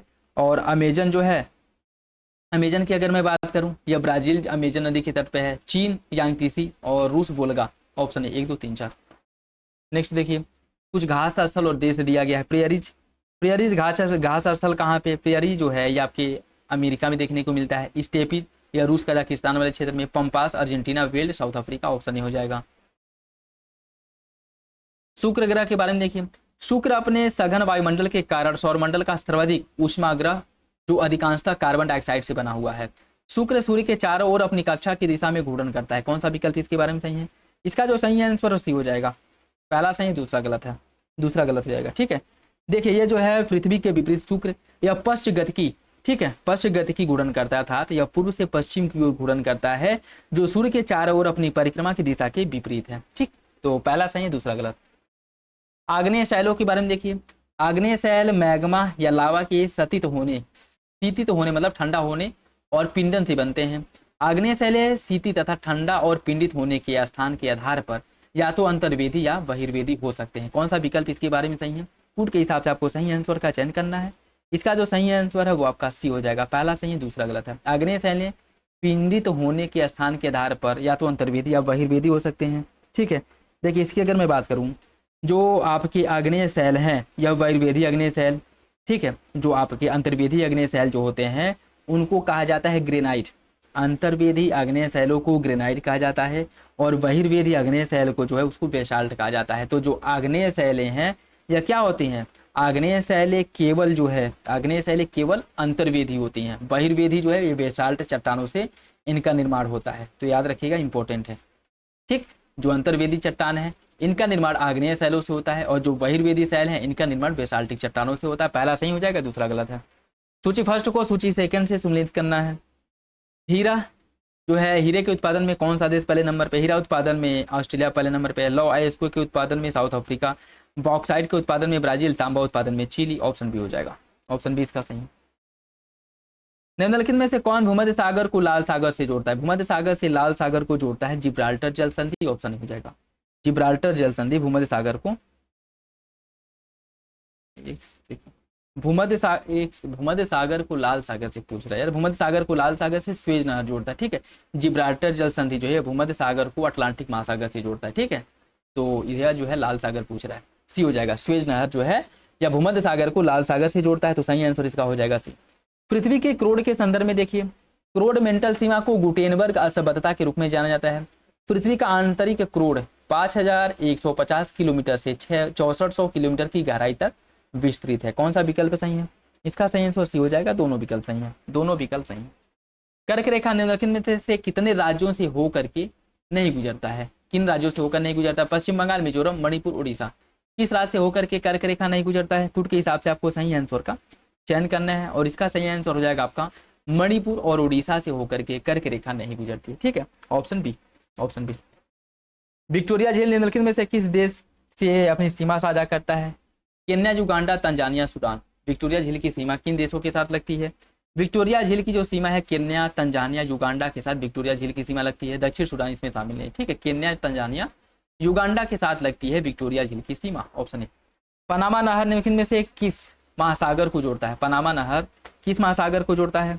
पनामा नहर की अगर मैं बात करूं, यह अटलांटिक महासागर को प्रशांत महासागर से जोड़ता है। ठीक है, पनामा नहर अटलांटिक महासागर को प्रशांत महासागर से जोड़ता है, सी हो जाएगा। सूची फर्स्ट को सूची सेकंड से मिलाए, कुछ जलप्रपात और देश दिया गया है। एंजल जलप्रपात कहाँ पे है? एंजल जलप्रपात जो है यह आपके वेनेजुएला में स्थित है। और विन्नू फोसेल फॉल्स कहाँ पे है? विन्नू फोसेल फॉल्स जो है यह नॉर्वे में है। विन्नू फोसेल फॉल्स नॉर्वे में। जेम्स ब्रूस फॉल्स कहाँ पे है? जेम्स ब्रूस फॉल्स है कनाडा में और ब्राउन फॉल्स है न्यूजीलैंड में। ठीक है, तो याद रखिएगा, एंजल्स फॉल्स या एंजल जलप्रपात है वेनेजुएला में, वुन्नू फेसल जलप्रपात है नॉर्वे में, जेम्स ब्रूस जलप्रपात है कनाडा में, ब्राउन जलप्रपात है न्यूजीलैंड में। इसका जो सही आंसर है ये हो जाएगा 2, 3, 4, 1। प्रति विषुवत रेखीय धारा उत्तर और दक्षिण विषुवत रेखीय धाराओं के बीच अटलांटिक महासागर में पश्चिम से पूर्व की ओर प्रवाहित होती है। हम्बोल्ट धारा दक्षिण अमेरिका के पश्चिमी तट की अनुदिश प्रवाहित होने वाली एक शीतल धारा है। कौन सा विकल्प इसके बारे में सही है? इसका जो सही आंसर सी हो जाएगा, दोनों विकल्प सही है। हम्बोल्ट जलधारा जो है इसी को पेरू जलधारा भी कहा जाता है, याद रखिएगा। ठीक है, जो पेरू तट पे प्रवाहित होती है, होने वाली एक ठंडी जलधारा है। चाबहार बंदरगाह के बारे में देखिए, चाबहार बंदरगाह जो है यह किस खाड़ी में स्थित है? चाबहार बंदरगाह की अगर मैं बात करूं, यह स्थित है ओमान की खाड़ी में और अभी हाल ही में बहुत चर्चा में भी है। तो सही आंसर कहाँ पे हो जाएगा? Option D. किस देश में है? ईरान में है। और जो एक बेवरेज दिया गया था भारत को चाबहार पोर्ट को विकसित करने के लिए, अमेरिका ने उसको समाप्त कर दिया है, जिस कारण चर्चा में। ठीक है, ऑप्शन डी हो जाएगा। कुछ टाइगर रिजर्व दिए गए और राज्य दिया गया है, इसको आपको सम्मिलित करना है। सतकोसिया कहाँ पे है? सतकोसिया की अगर मैं बात करूँ, यह कहाँ पे है? देखिए, सतकोसिया है आपके कर्नाटक में, पेरियार कहाँ पे? केरल में, नागरहोल कहाँ पे है? डंप आपका मिजोरम में, नागरहोल उड़ीसा में। ठीक है, इसका जो सही आंसर है आपका हो जाएगा बी। ठीक है, 3, 1, 4, 2। कौन सा विकल्प जैव आवर्धन के बारे में सही नहीं है? यह खाद्य श्रृंखला के क्रमिक पोषण स्तरों पर विषाक्त पदार्थों के संचय को संदर्भित करता है। शीर्ष परभक्षी सामान्यतः जैव आवर्धन से सबसे कम प्रभावित होता है। यह सामान्यतः पारा और डीडीटी जैसे प्रदूषकों के कारण होता है। यह खाद्य श्रृंखला के सभी जीवों के विभिन्न स्तरों पर प्रभावित करता है। कौन सा विकल्प इसमें से गलत है? इसका सही आंसर बी हो जाएगा। इसमें क्या कह रहा है कि शीर्ष परभक्षी सामान्यतः जैव आवर्धन में सबसे कम नहीं सबसे अधिक प्रभावित होता है। ठीक है, जैसे मान लीजिए जो आपके नीचे पोषण स्तर का है, इसके अंदर जो जैव आवर्धन का डिपोजिशन है वो 10% हुआ है। इसको ऊपर पोषी स्तर का जो जानवर है वो इसको खाएगा, इसके अंतर्गत जो जाएगा वो 15% डिपॉजिट हो जाएगा। इसके ऊपर का जो जानवर है वो इसको खाएगा, इसके अंदर 20 से 25% डिपॉजिट हो जाएगा। इसके ऊपर जो जानवर स्थित है वो खाएगा। तो इसी तरह जैसे आपका खाद्य श्रृंखला में जो एक पोषण स्तर बढ़ता जाता है, जैव आवर्धन का स्तर भी बढ़ता जाता है। और मुख्य रूप से इसमें पारा और डीडीटी जैसे प्रदूषक जो है इसका कार्य करते हैं। तो इसमें गलत पूछा है वो आपका बी हो जाएगा। चिल्का झील के बारे में देखिए, यह भारत का एकमात्र क्षेत्र है जहां पर इरावदी डॉल्फिन पाई जाती हैं और इसे 2011 में रामसर स्थल घोषित किया गया था। कौन सा विकल्प इसके बारे में सही है? इसका जो सही आंसर है क्या होगा? इसका सही आंसर हो जाएगा आपका ऑप्शन ए। पहला सही, दूसरा गलत है। 2011 में इसे रामसर स्थल घोषित किया गया था, यह गलत है। इस रामसर स्थल कब घोषित किया गया था? चिल्का झील को रामसर स्थल घोषित किया गया था 1981 में। ठीक है, 1981 में। तो याद रखिएगा सही आंसर हो जाएगा ए। विश्व पर्यावरण दिवस 2025 की थीम क्या है? विश्व पर्यावरण दिवस only one earth, ecosystem restoration, beat plastic pollution, reimagine, recreate, restore. क्या जो है विश्व पर्यावरण दिवस 2025 की थीम है? इसका सही आंसर सी हो जाएगा, बीट प्लास्टिक पॉल्यूशन, ये इसकी थीम थी, ऑप्शन सी। निम्नलिखित में से कौन सा कारक महासागरीय लवणता वितरण के निर्माण को प्रभावित करता है? वाष्पीकरण और वर्षण, नदी अंतर्वाह, महासागरीय धाराएं, महासागरीय नितल की स्थलाकृति। कौन सा विकल्प सही है? इसका जो सही आंसर वो आपका बी हो जाएगा, 1, 2, 3। वाष्पीकरण वर्षण ये बिल्कुल जो है महासागरीय लवणता को प्रभावित करता है। नदी का अंतर्वाह ये भी करता है। ठीक है, जो रिवर का इनफ्लो है, पानी जो आ रहा है जा रहा है। ठीक है, महासागरीय धाराएं ये भी जो है धाराएं किस दिशा में प्रभावित हो रही, ठंडी जलधारा है, गर्म जलधारा। ठीक है, उसके साथ साथ महासागरीय नितल की स्थलाकृति। महासागरीय नितल की स्थलाकृति जैसे मान लीजिए निचले स्थल पे जो चट्टान है, मूंगा है या फिर अन्य कुछ है, तो इससे जो है सागर की ऊपरी तल पे जो लवणता है उस पर थोड़ी प्रभाव पड़ेगा। तो इसका कोई प्रभाव नहीं है। ठीक है, 1, 2, 3 सही हो जाएगा, option B. Pacific Ring of Fire के बारे में देखिए, यह अत्यधिक ज्वालामुखी विस्फोट यहाँ पे देखने को मिलता है। गहरे महासागरीय गर्त है, उच्च भूकंपीय सक्रियता है, विवर्तनिक उत्पत्ति संबंधी विशाल और लवड़ी झीलें हैं। इनकी क्या विशेषता है वो आपको कूट के हिसाब से बताना है। ठीक है, इसका जो सही आंसर है क्या हो जाएगा? देखिए, इसका जो सही आंसर आपका सी हो जाएगा, 1, 2, 3। ठीक है, इसकी विशेषता क्या क्या है? यहाँ पे ज्वालामुखी क्रियाएं की जो घटनाएं अधिक देखने को मिलती, बात बिल्कुल ठीक है। गहरे महासागरीय गर्त जो ट्रेंच है वो इसी क्षेत्र में पाए जाते हैं, बात भी ठीक है। और उच्च भूकंपीय क्षेत्र भी यहाँ पे ये है। और रिंग ऑफ फायर वाला जो क्षेत्र है, पैसिफिक रिंग वाला, यहाँ पे ज्यादातर भूकंपीय घटनाएं देखने को मिलती हैं। तो ये बात भी सही है, 1, 2, 3 सही हो जाएगा। लेकिन विवर्तनिक उत्पत्ति संबंधी विशाल और लवड़ी झील ये गलत है। भारत ने 2025 में अपनी पहली विश्व पैरा एथलेटिक्स ग्रैंड प्रिक्स की मेजबानी करी। भारत 2025 विश्व पैरा एथलेटिक्स चैंपियनशिप की मेजबानी करेगा। कौन सा विकल्प इसके बारे में सही है? इसका जो सही आंसर सी हो जाएगा, दोनों विकल्प सही है। ठीक है, दोनों विकल्प सही हो जाएगा। ठीक, दोनों विकल्प सही है। देखिए, 27 सितंबर से 5 अक्टूबर 2025 के बीच इसकी मेजबानी करी जाएगी। ठीक है, इसकी मेजबानी करी जाएगी। और विश्व पैरा एथलेटिक्स चैंपियनशिप के लिए एक प्रारंभिक ड्राई रन के रूप में भी इसका कार्य किया जाएगा और इसके रूप में भारत मेजबानी करेगा। तो याद रखिएगा, सितंबर से अक्टूबर के बीच में होगा और भारत इसकी मेजबानी करेगा। पहली बार इसकी मेजबानी कर रहा है, इसलिए इंपॉर्टेंट हो जा रहा है, क्वेश्चन बन सकता है। 2024 विश्व वायु गुणवत्ता रिपोर्ट के बारे में देखिए, दिल्ली लगातार 6 वर्षों से विश्व की सबसे अधिक प्रदूषित राजधानी बना हुआ है और भारत 5वां सर्वाधिक प्रदूषित देश है। कौन सा विकल्प सही है? इसका सही आंसर सी हो जाएगा, दोनों विकल्प सही है। कौन सी कंपनी भारत की पहली निजी पुनर्बीमा कंपनी बन गई है? या कौन सी कंपनी है? ये कंपनी है वैल्यूएटिक्स री, ऑप्शन नहीं हो जाएगा। परफॉर्मेंस ग्रेडिंग इंडेक्स PGI 2.0 के बारे में देखिए, इसमें अभिगम्यता और क्षमता सहित 6 डोमेन है। उत्तर प्रदेश को आकांक्षी फर्स्ट ग्रेड के अंतर्गत रखा गया है। इसका सही आंसर क्या होगा? इसका जो सही आंसर है वो आपका सी हो जाएगा, दोनों विकल्प सही, दोनों विकल्प सही हो जाएगा। INS तमाल के बारे में देखिए, INS तमाल एक बहुउद्देशीय स्टेल्थ फ्रिगेट है। यह रूस द्वारा निर्मित है। यह ब्रह्मोस सुपरसोनिक क्रूज मिसाइल से सुसज्जित है। कौन सा विकल्प इसका सही है? इसका सही आंसर डी हो जाएगा, तीनों विकल्प सही है, तीनों विकल्प सही हो जाएगा। क्वाड विदेश मंत्रियों की जो बैठक है 2025 के बारे में देखिए। इसका आयोजन वाशिंगटन डीसी में हुआ था। इस कार्यक्रम के दौरान क्वाड क्रिटिकल मिनरल इनिशिएटिव का शुभारंभ किया गया था। Quad critical mineral association initiative का शुभारंभ किया गया था। कौन सा विकल्प इसके बारे में सही है? इसका सही आंसर सी हो जाएगा। दोनों विकल्प सही हैं, दोनों विकल्प सही हो जाएगा। विश्व बैंक ने अपनी वैश्विक गरीबी रेखा को संशोधित करके निम्नलिखित में से कितना कर दिया है? विश्व बैंक के द्वारा जो वैश्विक गरीबी रेखा है इसका संशोधन किया गया है और इसे बदल करके 2.15 से $3 कर दिया गया है। ठीक है, सही आंसर ये हो जाएगा ऑप्शन ए। ठीक, तो अभी क्या है कि अभी जो वैश्विक गरीबी का जो मानक है, पहले जो $2.15 होता था प्रतिदिन, अब जो है $3 प्रतिदिन हो गया। कि मतलब वैश्विक विश्व बैंक के अकॉर्डिंग कि जो लोग एक दिन में $3 से कम कमा रहे हैं वो गरीब माने जाएंगे। ठीक है, $3 या $3 से अधिक जो कमा रहे हैं उनको गरीबी रेखा से ऊपर माना जाएगा। ठीक है, याद रखिएगा ऑप्शन है। नेक्स्ट देखिए, अदिति योजना का मुख्य उद्देश्य क्या है? ग्रामीण उद्योगों में नवीकरणीय ऊर्जा उपकरणों के लिए सब्सिडी प्रदान करना, वित्तीय और प्रौद्योगिकी सहायता के माध्यम से एमएसएमई को ऊर्जा दक्ष प्रौद्योगिकी को अपनाने में सहायता करना, देश भर में व्यापक स्तर पर सौर पार्कों को बढ़ावा देना, या फिर अगली पीढ़ी की नाभिकीय प्रौद्योगिकी पर अनुसंधान को वित्त पोषित करना। कौन सा विकल्प इसका सही है? इसका जो सही आंसर है वो आपका बी हो जाएगा। वित्तीय और प्रौद्योगिकी सहायता के माध्यम से एमएसएमई को ऊर्जा दक्ष प्रौद्योगिकी को अपनाने में सहायता करना, ये अदिति पहल की मुख्य रूप से उद्देश्य है। ऑप्शन बी हो जाएगा। ठीक है, ऑप्शन बी इसका सही हो जाएगा। 2025 की तीसरी तिमाही के लिए नीति आयोग की ट्रेड वॉच जो क्वार्टरली रिपोर्ट है इसके बारे में देखिए। भारत 2024 में डिजिटल रूप से प्रदान की जाने वाली सेवाओं के निर्यात में वैश्विक स्तर पर 5वें नंबर पे है। भारत से विद्युत मशीनरी और हथियार एवं गोला बारूद जैसी वस्तुओं का निर्यात 2014 से कम हो गया है। कौन सा विकल्प इसमें से सही है? इसका जो सही आंसर वो आपका ए हो जाएगा। पहला सही है, दूसरा गलत है। दूसरा गलत है। ठीक है, देखिए दूसरा गलत क्यों? इसकी अगर मैं बात करूं, भारत का जो गोला बारूद है, डिजिटल रूप से वित्तीय सेवाएं भारत 2024 में $269 बिलियन अमेरिकी डॉलर के निर्यात के साथ वैश्विक स्तर पर 5वें नंबर पर रही। ये बात बिल्कुल ठीक है। विद्युत मशीनरी और हथियार गोला बारूद का निर्यात यह लगातार बढ़ रहा है। 2014 से लेकर के अब तक यह 10.6% बढ़ चुका है। तो सही आंसर इसका ये है। पहला सही, दूसरा गलत। एशियाई बौद्ध शिखर सम्मेलन की बात करना है।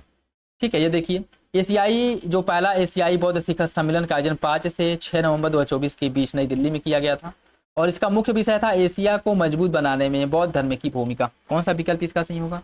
इसका जो सही आंसर हो आपका सी हो जाएगा। दोनों विकल्प सही हैं।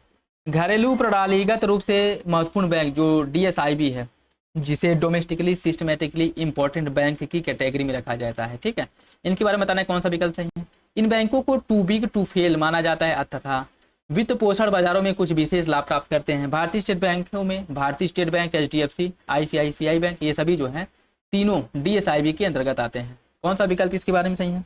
इसका जो सही आंसर सी हो जाएगा। दोनों विकल्प सही है। वन नेशन वन सब्सक्रिप्शन के बारे में देखिए। कौन सा विकल्प जो है इसके बारे में सही है? वन नेशन वन सब्सक्रिप्शन इसके बारे में जो है यह सभी उच्च शिक्षा संस्थानों को अंतरराष्ट्रीय पत्रिकाओं की सुविधा के लिए राष्ट्रीय सदस्यता प्रदान करेगा। कौन सा विकल्प इसका बी हो जाएगा। ऑप्शन बी इसका सही है। ठीक है, ऑप्शन बी सही हो जाएगा। तीरंदाजी कप 2024 यह प्रतियोगिता तीरंदाजी कप 2024 का आयोजन मैक्सिको में किया गया था और दीपिका कुमारी ने इस प्रतियोगिता में रजत पदक जीता था। कौन सा विकल्प इसका सही है? इसका सही आंसर ये दोनों विकल्प सही हो जाएगा। ठीक है, मैक्सिको में इसका आयोजन हुआ था और दीपिका कुमारी ने रजत पदक सिल्वर मेडल इसमें जीता था। ये भी याद रखिएगा। ठीक है, तीरंदाजी विश्व कप 2024। राइस फोर्टिफिकेशन के बारे में देखिए।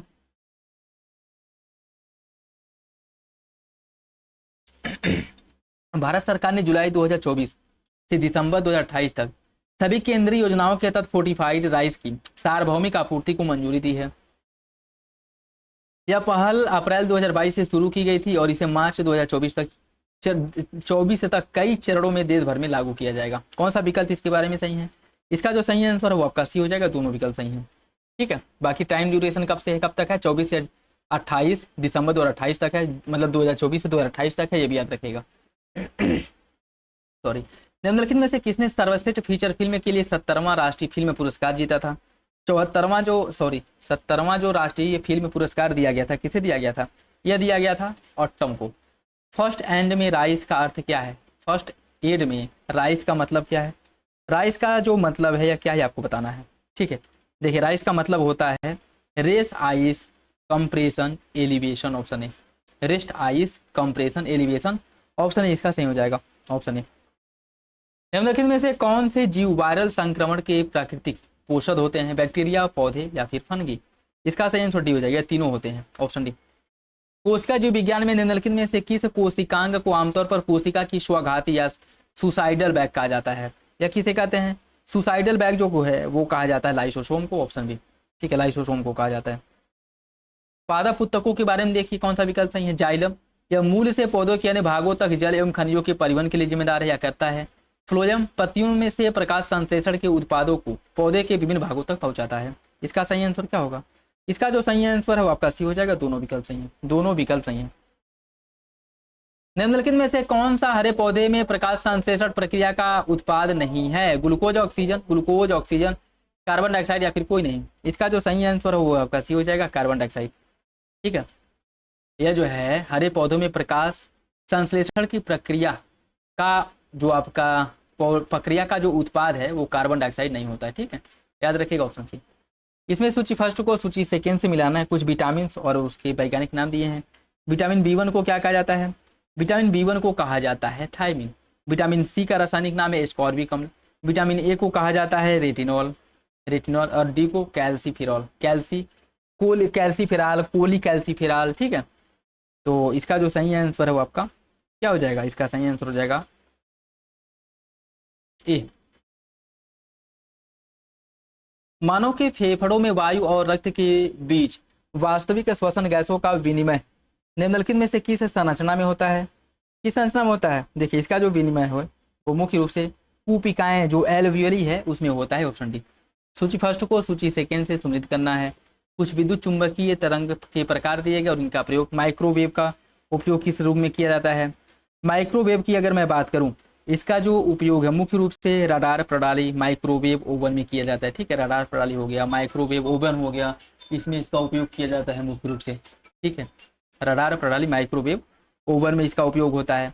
और आपका उसके बाद है अवरक्त किरण की बात करें। अवरक्त किरण का उपयोग रिमोट कंट्रोल, ग्रीन हाउस प्रभाव, चिकित्सा उपयोग में इसका किया जाता है। ठीक है, जो आपका रिमोट कंट्रोल हो गया, ग्रीन हाउस प्रभाव हो गया, उसमें अवरक्त किरणों का उपयोग होता है। परावैंगनिक किरण का उपयोग करते हैं हम कीटाणुनाशक, त्वचा सांवलापन आदि को दूर करने के लिए। ठीक है, तो त्वचा का सांवलापन और कीटाणुनाशक के रूप में। और गामा किरण का जो उपयोग है कैंसर के उपचार में होता है। तो इसका जो सही आंसर है वो आपका क्या हो जाएगा? इसका सही आंसर हो जाएगा ऑप्शन 3, 2, 1, 4, ऑप्शन है 3, 2, 1, 4। कृत्रिम मधुरक जो शीतल पेय और आइसक्रीम में सबसे अधिक प्रयोग किया जाता है वो कौन सा है? इसमें सबसे अधिक मात्रा में जो प्रयोग किया जाता है वो आपका एस्पार्टेम है। ठीक है, कृत्रिम मधुरक के रूप में। निम्नलिखित में से किस उप परमाणविक कण को प्रसिद्ध रूप से घोस्ट पार्टिकल कहा जाता है? घोस्ट पार्टिकल किसे कहते हैं? घोस्ट पार्टिकल कहा जाता है न्यूट्रिनो को कहा जाता है घोस्ट पार्टिकल। ब्लीचिंग पाउडर का रासायनिक सूत्र क्या होता है? ब्लीचिंग पाउडर का रासायनिक सूत्र क्या है? इसका रासायनिक सूत्र CaOCl2 होता है, CaOCl2, ऑप्शन सी, CaOCl2। निम्नलिखित में से कौन सा कथन एक्वारेजिया का सही रूप से वर्णन करता है? जो सोना और प्लेटिनम जैसे जो बहुमूल्य धातु हैं इनको घोलने के लिए एक शक्तिशाली अभिकर्मक है। कौन सा विकल्प इसके बारे में सही है? एक्वारेजिया जो है यह नाइट्रिक अम्ल, हाइड्रोक्लोरिक अम्ल को एक संबंधित 3 के अनुपात में अगर हम मिलाते हैं तो एक्वारेजिया तैयार हो जाता है। ठीक है, नाइट्रिक अम्ल और हाइड्रोक्लोरिक अम्ल को एक संबंधित 3 के अनुपात में मिलाने के बाद एक्वारेजिया तैयार हो जाता है, जो सोना और प्लेटिनम जैसे जो कठोर और बहुमूल्य धातु होते हैं इनको भी ये गला देता है। सही आंसर इसका हो जाएगा बी। निम्नलिखित में से कौन सा यंत्र कंप्यूटर प्रणाली में इनपुट डिवाइस के रूप में कार्य नहीं करता? स्कैनर, स्पीकर, माइक्रोफोन या फिर ट्रैकबॉल? कौन जो है इनपुट डिवाइस नहीं है? इसका जो सही आंसर सी हो जाएगा स्पीकर। यह स्पीकर इनपुट डिवाइस नहीं, बाकी स्कैनर, माइक्रोफोन और ट्रैकबॉल ये तीनों इनपुट डिवाइस हैं, ऑप्शन सी। रैम और रोम निम्नलिखित में से किस प्रकार की मेमोरी के अंतर्गत आते हैं? रैम और रोम की अगर मैं बात करूं यह जो है प्राइमरी मेमोरी के अंतर्गत आते हैं, ऑप्शन बी चाहिए, ऑप्शन बी सही है। निम्नलिखित में से कौन सा कथन क्वांटम एटेंगलमेंट परिघटना का सर्वोत्तम वर्णन करता है? क्वांटम एटेंगलमेंट परिघटना का सर्वोत्तम रूप से वर्णन करता है। ठीक है, ये हो जाएगा आपका 2 कणों का दूरी चाहे कितनी भी हो तुरंत एक दूसरे को अवस्था को प्रभावित करना। ठीक, ऑप्शन सी। नेक्स्ट देखिए कुछ समिति और उसके अध्यक्ष। प्रारूप समिति के अध्यक्ष कौन थे? प्रारूप समिति के जो अध्यक्ष थे डॉक्टर भीमराव अम्बेडकर थे, प्रारूप समिति के अध्यक्ष।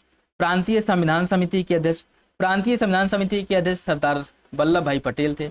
संघीय संविधान समिति के अध्यक्ष जवाहरलाल नेहरू। संचालन समिति राजेंद्र प्रसाद। इसका जो सही आंसर ये हो जाएगा 3, 1, 2, 4। निम्नलिखित में से कौन एक सही सुमेलित नहीं है? राज्य के नीति निर्देशक तत्व आयरलैंड के संविधान से लिया गया है, न्यायिक समीक्षा अमेरिका के संविधान से, संविधान संशोधन की प्रक्रिया साउथ अफ्रीका के संविधान से और राष्ट्रपति पर महाभियोग ऑस्ट्रेलिया के संविधान से। कौन सा विकल्प इसमें से गलत है?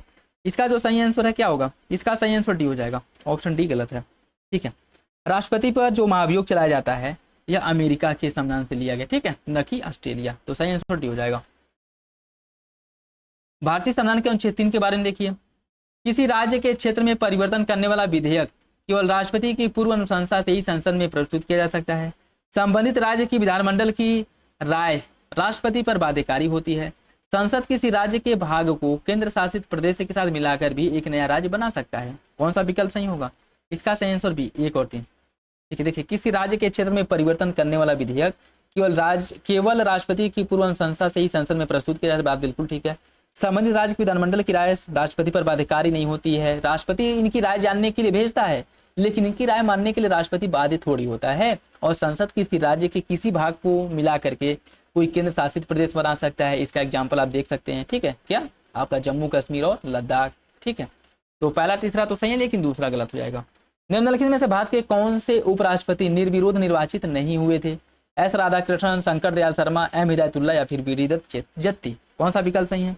इसका सही आंसर क्या है? इसका सही आंसर डी हो जाएगा, वी.डी. जत्ती। बाकी राधाकृष्णन, शंकर दयाल शर्मा और एम हिदायतुल्लाह ये सभी लोग उपराष्ट्रपति के पद पर पहुंचने वाले निर्विरोध थे। ठीक है, निर्विरोध।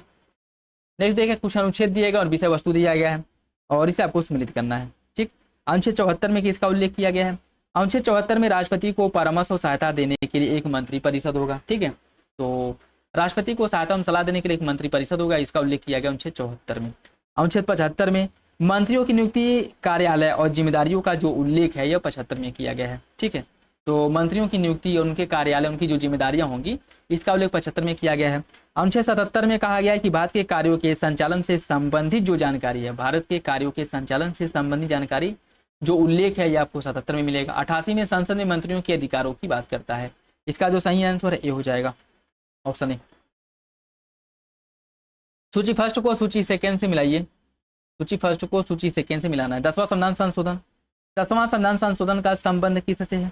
देखिए, 10वें संविधान संशोधन की अगर मैं बात करूं, जो आपका 10वां संविधान संशोधन है 1961 में किया गया था। 10वां संविधान संशोधन 1961 में, और इसके द्वारा दादर नागर हवेली को भारतीय संघ में शामिल किया गया था। ठीक है, दादर नागर हवेली को भारतीय संघ में शामिल किया गया था। 13वां संविधान संशोधन कब हुआ था? या 1962 में हुआ था 13वां संविधान संशोधन। ठीक, और इसके द्वारा नागालैंड को राज्य का दर्जा दिया गया था। नागालैंड को राज्य का दर्जा दिया गया था। 26वां संविधान संशोधन कब हुआ था? यह हुआ था 1971 में, 26वां संविधान संशोधन। ठीक है, और इसके द्वारा पूर्व रियासतों के जो शाही भत्ते, राजस्व थे, प्रीवी पर्स जो था उसको समाप्त कर दिया गया था। ठीक है, प्रीवी पर्स को, तो प्रीवी पर्स जो ये समाप्त हुआ था 26वां। प्रीवी पर्स होता क्या था? जैसे देखिए, बजट के माध्यम से अभी विभिन्न राज्यों को धन का आवंटन किया जाता है, विभिन्न योजनाओं के लिए धन का आवंटन किया जाता है। तो 1971 के पहले ऐसा था कि बजट के माध्यम से जो राजा महाराजा थे उनको भी पेंशन दिया जाता था, और वो पेंशन बहुत ज्यादा हुआ करता था। ठीक है, तो इसको 26वें संविधान संशोधन द्वारा समाप्त किया गया। और 61वां संविधान संशोधन जो आपका 1989 में हुआ था, इसके माध्यम से मतदान की आयु को 21 वर्ष से घटाकर 18 वर्ष कर दिया गया। इसका जो सही आंसर है वो आपका ये हो जाएगा 2, 3, 4, 1, ऑप्शन ए। भारतीय संविधान के अनुच्छेद 33 के बारे में देखिए।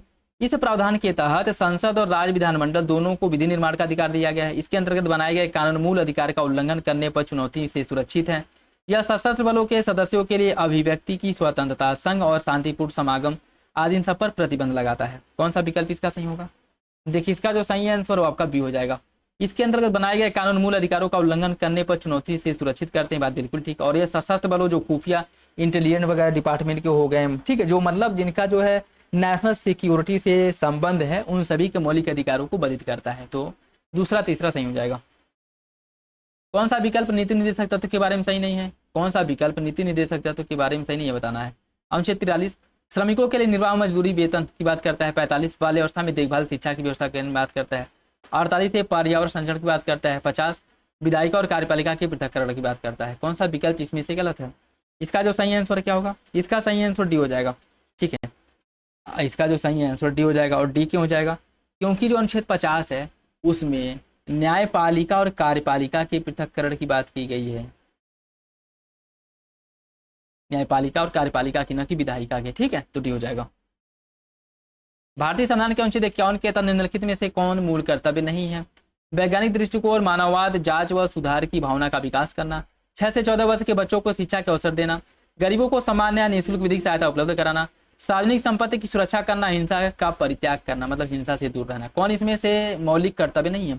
इसका सही आंसर सी हो जाएगा। गरीबों को सम्मान या निःशुल्क विधिक सहायता उपलब्ध कराना। यह क्या है? यह आपका एक नीति निर्देशक तत्व है। ठीक है, यह नीति निर्देशक तत्व है, तो याद रखिएगा। इसका जो सही आंसर है आपका सी हो जाएगा। और गरीबों को समान न्याय निःशुल्क विधिक सहायता उपलब्ध कराना राज्य का कर्तव्य होगा। इसका उल्लेख किसमें किया गया? 39 में किया गया, जिसे 42वां संविधान संशोधन द्वारा जोड़ा गया था। ठीक, ऑप्शन सी।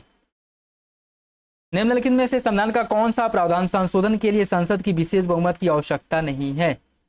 संघ और राज्यों के बीच विधायी शक्तियों के वितरण, संसद में राज्यों का प्रतिनिधित्व, निर्वाचन क्षेत्रों का परिसीमन, राष्ट्रपति का चुनाव और उसकी पद्धति, इसके लिए विशेष बहुमत की आवश्यकता नहीं होती है। इसका सही आंसर है निर्वाचन क्षेत्रों का परिसीमन, इसके लिए विशेष बहुमत की आवश्यकता नहीं होती है। ठीक है, देखिए निर्वाचन क्षेत्रों का जो परिसीमन है यह संसद के साधारण बहुमत से संशोधन होता है इसमें, तो ऑप्शन सी सही हो जाएगा।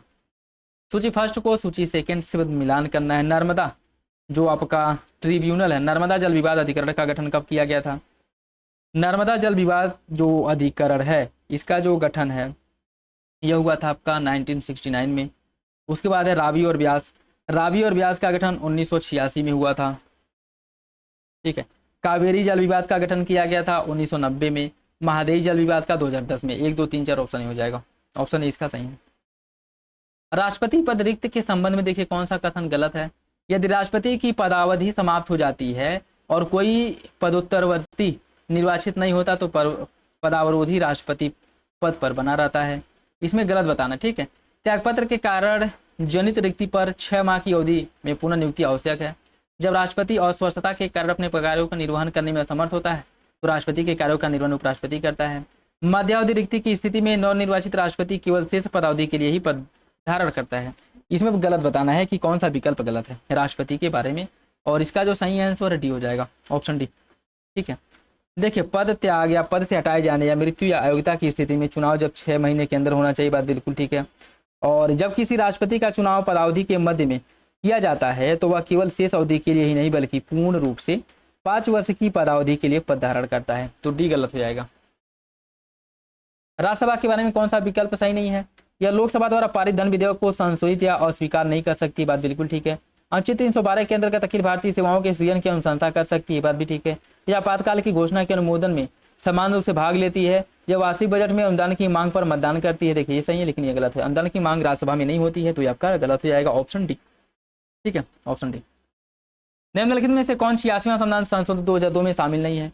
शिक्षा का राज्य सूची से समर्थित सूची में ट्रांसफर कर दिया गया। अनुच्छेद 21 के अंतर्गत बालकों के लिए मुफ्त और अनिवार्य शिक्षा मूल अधिकार के रूप में शामिल किया गया। 6 वर्ष से कमाई के बालकों के लिए प्रारंभिक बाल अवस्था देखभाल और शिक्षा प्रदान करने हेतु अनुच्छेद 45 में संशोधन किया गया। अनुच्छेद 51A सब क्लॉज के को शामिल किया गया जिसमें शिक्षा की सुलभता प्रदान करना माता पिता का कर्तव्य है। कौन सा विकल्प इसमें से गलत है? देखिए इसका जो सही आंसर है वो आपका ए हो जाएगा, ऑप्शन ए। ठीक है, नेक्स्ट देखिए,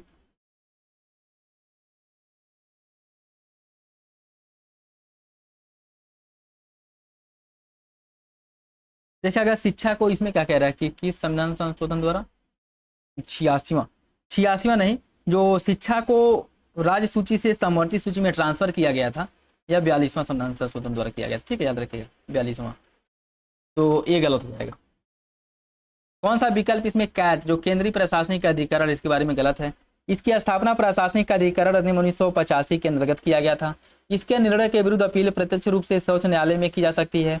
इसकी केंद्र सरकार के कर्मचारियों के सेवा संबंधी मामलों पर मूल अधिकारिता है। यह नैसर्गिक न्याय के सिद्धांतों द्वारा निर्देशित और सिविल प्रक्रिया संहिता से बाध्य नहीं है। कौन सा विकल्प इसके बारे में सही नहीं है? कौन सा विकल्प सही है वो आपका भी हो जाएगा, ऑप्शन बी। लोक अदालत के बारे में कौन सा विकल्प गलत है? लोक अदालत मुकदमा पूर्व चरण में भी विवादों पर विचार कर सकता है। लोक अदालत को सामान्य और साथ ही असामान्य प्रकार के अपराधों का निराकरण करने का अधिकारिता है। लोक अदालत के द्वारा पारित निर्णय अंतिम होते हैं और सभी पक्षों पर बाध्यकारी होते हैं। लोक अदालत द्वारा पारित निर्णय के विरुद्ध किसी भी न्यायालय में अपील नहीं की जा सकती है। कौन सा विकल्प इसके बारे में गलत है? इसका जो सही आंसर भी हो जाएगा, लोक अदालत को समनी के साथ असामान्य प्रकार और अपराधों का निराकरण करने का अधिकारता है। यह गलत हो जाएगा, ठीक है, ये आपका गलत हो जाएगा, बाकी विकल्प सही है। पंचायत उपबंध अनुसूचित क्षेत्र एवं विस्तार अधिनियम 1996 के प्रावधानों के बारे में देखिए। अनुसूचित क्षेत्रों में ग्राम सभा को गरीबी उन्मूलन कार्यक्रमों के अंतर्गत योजनाओं को अनुमोदित करने और लाभार्थियों की पहचान करने का अधिकार है। यह उच्च स्तर पर पंचायतों को विकास योजनाओं के त्वरित क्रियान्वयन हेतु ग्राम सभा के उत्तरदायित्वों का निर्वहन करने का अधिकार देता है। कौन सा विकल्प इसके बारे में सही है? इसका सही आंसर सी, पहला सही, दूसरा गलत है, दूसरा गलत होगा। भारत में नगरीय स्थापना है, नगरीय स्थानीय निकायों के संदर्भ में देखिए, और यह जो है विकास से संबंधित घटनाओं पर विचार कीजिए और उन्हें प्रारंभिक और अंतिम गतिविधि के रूप में कालक्रम में लगाना है। वित्तीय विकेंद्रीकरण पर लॉर्ड मैकाले का प्रस्ताव, स्थानीय स्वशासन रिपन, विकेंद्रीकरण पर रॉयल कमीशन की नियुक्ति और छावनी अधिनियम, इन सभी को क्रम से लगाना है, इन सभी को क्रम से लगाना है। देखिए इसमें अगर मैं देखूं, जो 1870 में मेयो के वित्तीय विकेंद्रीकरण का प्रस्ताव आया था, कब आया था? 1870 में, ठीक है, 1870 में आया था। और स्थानीय स्वशासन की शुरुआत जो है ये रिपन के समय में हुआ था, कब हुआ था? 1882 में, 1882 में। विकेंद्रीकरण पर रॉयल कमीशन की नियुक्ति कब करी गई थी? विकेंद्रीकरण पर रॉयल कमीशन की नियुक्ति जो है 1907 में की गई थी और 1909 में इसने अपनी रिपोर्ट प्रस्तुत की थी। और जो आपका छावनी अधिनियम है, छावनी अधिनियम पारित किया गया था 1924 में। तो सही आंसर 1, 2, 3, 4 ऑप्शन डी। निम्नलिखित में से कौन सा विकल्प सही सम्मिलित नहीं है? अनुच्छेद 239 केंद्र शासित प्रदेशों के प्रशासन की बात करता है। 239 दिल्ली के संबंध में विशेष उपबंध करता है। 239 भी विधानमंडल के विश्रांति काल में अध्यादेश प्रख्यापित करने की शक्ति का। और 241 केंद्र शासित प्रदेशों में विधानसभाएं गठित करने की संसद की शक्ति। कौन सा विकल्प इसमें से गलत है? इसका जो सही आंसर डी हो जाएगा, ऑप्शन डी, ठीक है। देखिए 241 जो है यह केंद्र शासित प्रदेशों में उच्च न्यायालय की स्थापना की बात करता है, ठीक। जो आपके यूटीज हैं यहाँ पर हाई कोर्ट की स्थापना की बात करता है 241, ठीक है, तो यही गलत है। भारत के नियंत्रक महालेखा परीक्षक सीएजी के बारे में, सीएजी कार्यालय के प्रशासनिक व्यय भारत की संचित निधि पर आधारित होते हैं और पद त्याग के बाद सीएजी भारत सरकार के अधीन अन्य नियुक्तियों के लिए पात्र होता है। कौन सा विकल्प इसके बारे में सही है? इसका जो सही आंसर है क्या हो जाएगा? देखिए इसका जो सही आंसर सी हो जाएगा, पहला सही दूसरा गलत है। पद त्याग के बाद जो है सीएजी भारत में किसी अन्य सरकारी सेवा के लिए नियुक्ति के लिए पात्र नहीं होता है, तो दूसरा गलत है। भारतीय संविधान की मूल दार्शनिक विशेषताओं के बारे में देखिए, यह प्रचलित सामाजिक संरचनाओं के बावजूद उदार व्यक्तिवाद पर बल देता है जिससे व्यक्ति की स्वायत्तता प्रभावित होती है। यह सामाजिक न्याय को अक्षुण्ण रखता है, भले ही सामूहिक लक्ष्यों को प्राप्त करने के लिए व्यक्ति की स्वतंत्रताओं को सीमित करना पड़े। कौन सा विकल्प इसका सही होगा? इसका जो सही आंसर है वो आपका सी हो जाएगा, पहला सही दूसरा गलत है, ठीक है, दूसरा गलत हो जाएगा। और दूसरा गलत क्यों है? देखिए अगर मैं बात करूं, यह जो है व्यक्ति के स्वतंत्रता को प्रभावित किए बिना सामाजिक न्याय के सिद्धांतों को अक्षुण्ण बनाए रखने का प्रयास करता है, ठीक है। राजनीतिक सिद्धांतों की स्वतंत्रता की अवधारणा के बारे में देखिए, नकारात्मक स्वतंत्रता मुख्य रूप से हस्तक्षेप के एक अनुल्लंघनीय क्षेत्र को सुनिश्चित करने से संबंधित है जहां व्यक्ति स्वतंत्र रूप से कार्य कर सके। सकारात्मक स्वतंत्रता उन अवसरों के विस्तार और सक्षम बनाने वाली परिस्थितियों पर बल देता है जो व्यक्तियों को अपनी पूर्ण क्षमता प्राप्त करने के लिए आवश्यक होती है। कौन सा विकल्प इसका सही होगा? इसका जो सही आंसर है वो आपका बी हो जाएगा, दोनों विकल्प सही है। निम्नलिखित में से गलत विकल्प का चयन करना है। अनुच्छेद 79 में संसद का गठन, 80 में संसद के सदनों की अवधि, 81 में लोकसभा की संरचना और 82 में प्रत्येक जनगणना के बाद पुनः समायोजन। कौन सा विकल्प गलत है? इसका सही आंसर बी हो जाएगा, ठीक है, ऑप्शन बी। 80 में अगर मैं बात करूं तो इसमें किसका उल्लेख किया गया? 80 में जो है राज्यसभा का उल्लेख किया गया, ठीक है। 79 में देखिए बड़े से छोटा है, सबसे बड़ा क्या होता है? संसद होता है, तो संसद का उल्लेख किया गया 79 में। इससे बड़ा क्या, इससे छोटा क्या होता है? राज्यसभा होता है, ठीक है, राज्यसभा। और इससे छोटा क्या होता है? आपका लोकसभा होता है। मतलब राज्यसभा के अंदर लोकसभा नहीं है, ठीक है, ये दोनों जो है लोकसभा और राज्यसभा जो है ये दोनों संसद के पार्ट है, ठीक है, संसद के। लेकिन इसमें जो बड़ा सदन है वो राज्यसभा है, छोटा सदन आपका लोकसभा है, ठीक। तो राज्यसभा जो है लोकसभा के पहले आएगा और लोकसभा के पहले संसद आएगा, ठीक है। तो ऐसे आप याद रख सकते हैं। मानव विकास रिपोर्ट 2025 के बारे में देखिए, 0.685 के मानव विकास सूचकांक के स्कोर के साथ भारत को मध्यम मानव विकास की श्रेणी में रखा गया है। भारत के पड़ोसी देशों में नेपाल, म्यांमार, पाकिस्तान ही सूचकांक में अपेक्षाकृत निम्न स्थान पर है। कौन सा विकल्प इसमें से सही है? इसका सही आंसर आपका हो जाएगा डी, दोनों विकल्प सही हैं। केंद्रीय बजट 25-26 के बारे में देखिए, 2025-26 में राजस्व घाटा सकल घरेलू उत्पाद का 1.5% निर्धारित किया गया, जो विगत वर्ष की तुलना में कम है। 25-26 में राजकोषीय घाटा जीडीपी का 4.4% निर्धारित किया गया, जो विगत वर्ष की तुलना में कम है। कौन सा विकल्प इसका सही है? इसका जो सही आंसर है वो आपका बी हो जाएगा। पहला सही, दूसरा गलत है। दूसरा गलत क्यों है? देखिए दूसरे गलत क्यों है इसकी अगर मैं बात करूं, जो आपका राजकोषीय घाटा है वह पिछले वर्ष कितना था? 4.4% निर्धारित किया गया था, और अभी इस वर्ष जो संशोधित आंकड़ा है वह कितना है? वो 4.8 है। ठीक है, ठीक, तो 4.8 संशोधित आंकड़े से कम है। एक सेकेंड, इसमें क्या कह रहा है कि निर्धारित किया गया जो विगत वर्ष की तुलना में निर्धारित लक्ष्य से अधिक नहीं कम है। ठीक है, अभी 2025-26 में जो राजकोषीय घाटा रहने का अनुमान लगाया गया है कि राजकोषीय घाटा 4.4% रहेगा, जबकि इसके पहले 2024-25 में राजकोषीय घाटा 4.8 था। तो पिछले वर्ष की तुलना में कमी तो है, तो ये अधिक नहीं कम। ठीक है, यही गलत हो जाएगा। निम्नलिखित योजनाओं पर विचार कीजिए, उन्हें कालक्रम में लगाना है। ठीक है, राष्ट्रीय सामाजिक सहायता कार्यक्रम की शुरुआत कब करी गई थी? राष्ट्रीय सामाजिक सहायता कार्यक्रम की शुरुआत 1995 में हुआ था। 1995 में। महात्मा गांधी राष्ट्रीय ग्रामीण रोजगार गारंटी जो मनरेगा है, मनरेगा की शुरुआत कब करी गई थी? ठीक है, देखिए मनरेगा की जो शुरुआत है महात्मा गांधी राष्ट्रीय जो आपका मनरेगा है इसकी शुरुआत करी गई थी 2005 में। प्रधानमंत्री रोजगार सृजन कार्यक्रम की शुरुआत 2008 में करी गई थी। और राष्ट्रीय उच्च शिक्षा अभियान की शुरुआत कब की गई थी? राष्ट्रीय उच्च शिक्षा अभियान की शुरुआत जिसे रूसा अधिनियम या रूसा योजना के नाम से भी जाना जाता है, इसे 2013 में शुरू किया गया था। तो इसका जो सही आंसर 1, 2, 3, 4 ऑप्शन ही हो जाएगा। सूची फर्स्ट को सूची सेकेंड से मिलान करना है। प्रधानमंत्री स्वनिधि योजना किस मंत्रालय के अंतर्गत आता है? प्रधानमंत्री स्वनिधि योजना, देखिए जो आपका प्रधानमंत्री स्वनिधि योजना है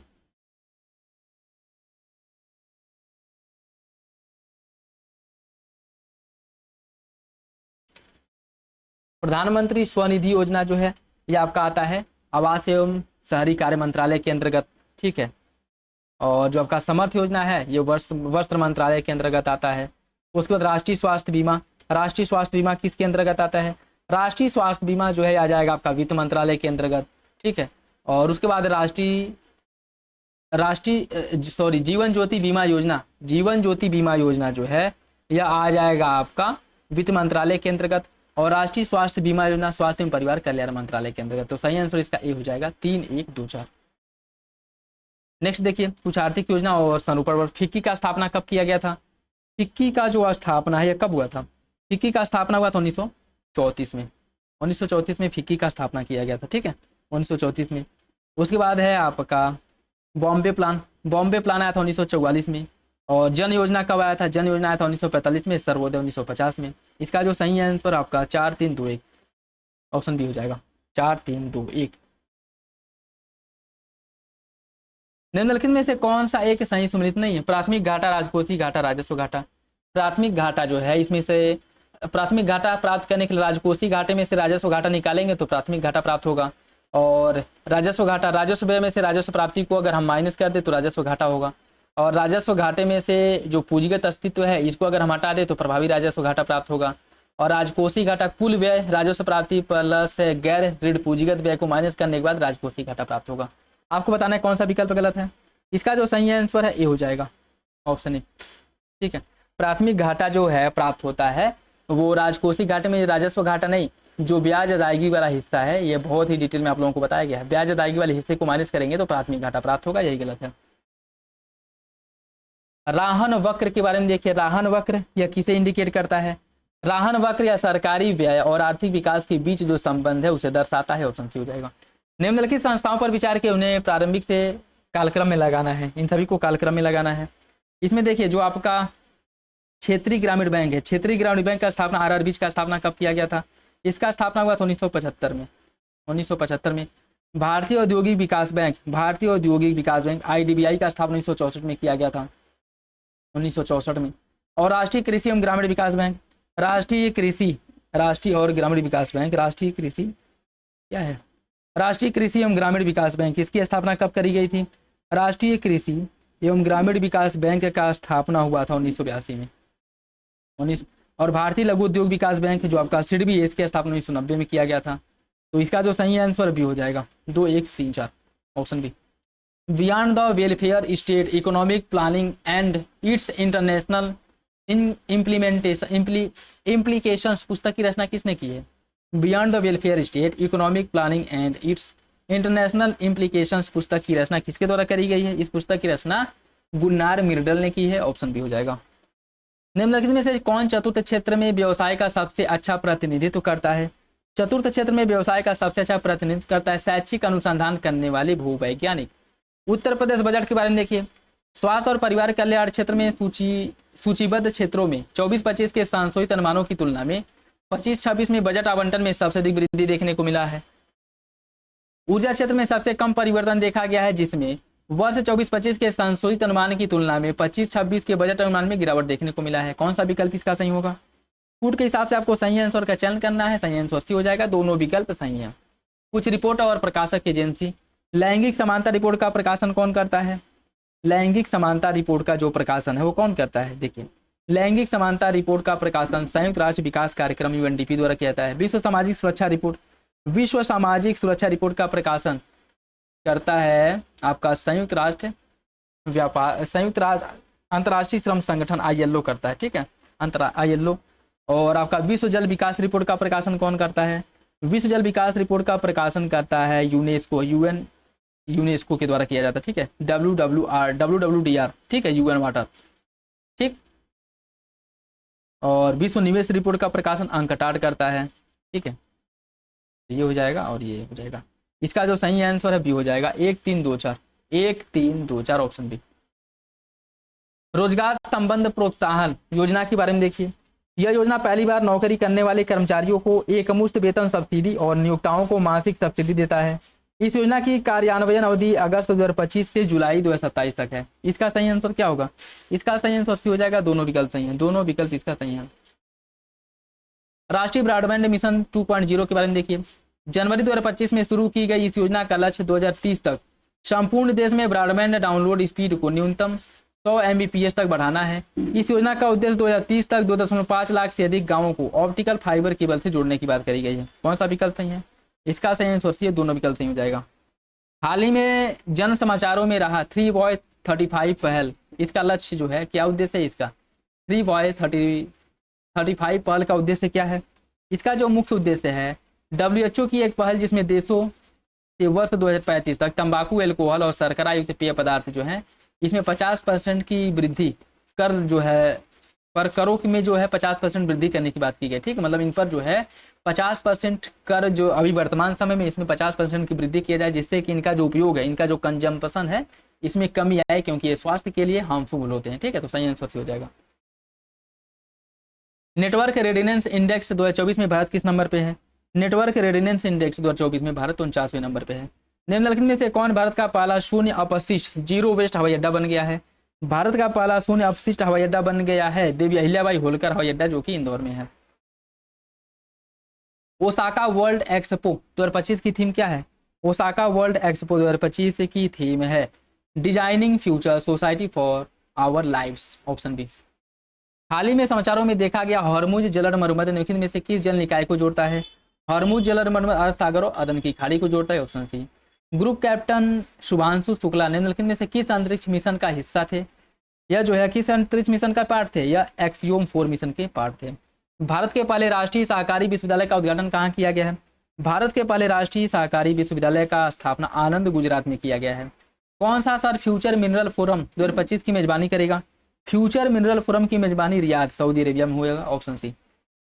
निम्नलिखित में से कौन सी नदी शारदा की सहायक नदी नहीं है? गौरी गंगा, सरजू, धौली गंगा और गोमती। कौन इसमें से शारदा की सहायक नदी नहीं है? इसका सही आंसर डी हो जाएगा। जो आपकी गोमती है, या शारदा की सहायक नदी नहीं है। ठीक है, शारदा की सहायक नदी नहीं है। गोमती जो है किसकी नदी है? गोमती गंगा की सहायक नदी है। ठीक है, तो यह गलत जाएगा। निम्नलिखित में से कौन सी गतिविधि नमामि गंगा कार्यक्रम के मुख्य स्तंभों का हिस्सा है? सीवरेज उपचार अवसंरचना, जैव विविधता संरक्षण, नदी तट विकास, औद्योगिक अपशिष्ट निगरानी। कौन सा विकल्प इसका सही है? इसका जो सही आंसर डी हो जाएगा। ये सभी इसके पार्ट हैं।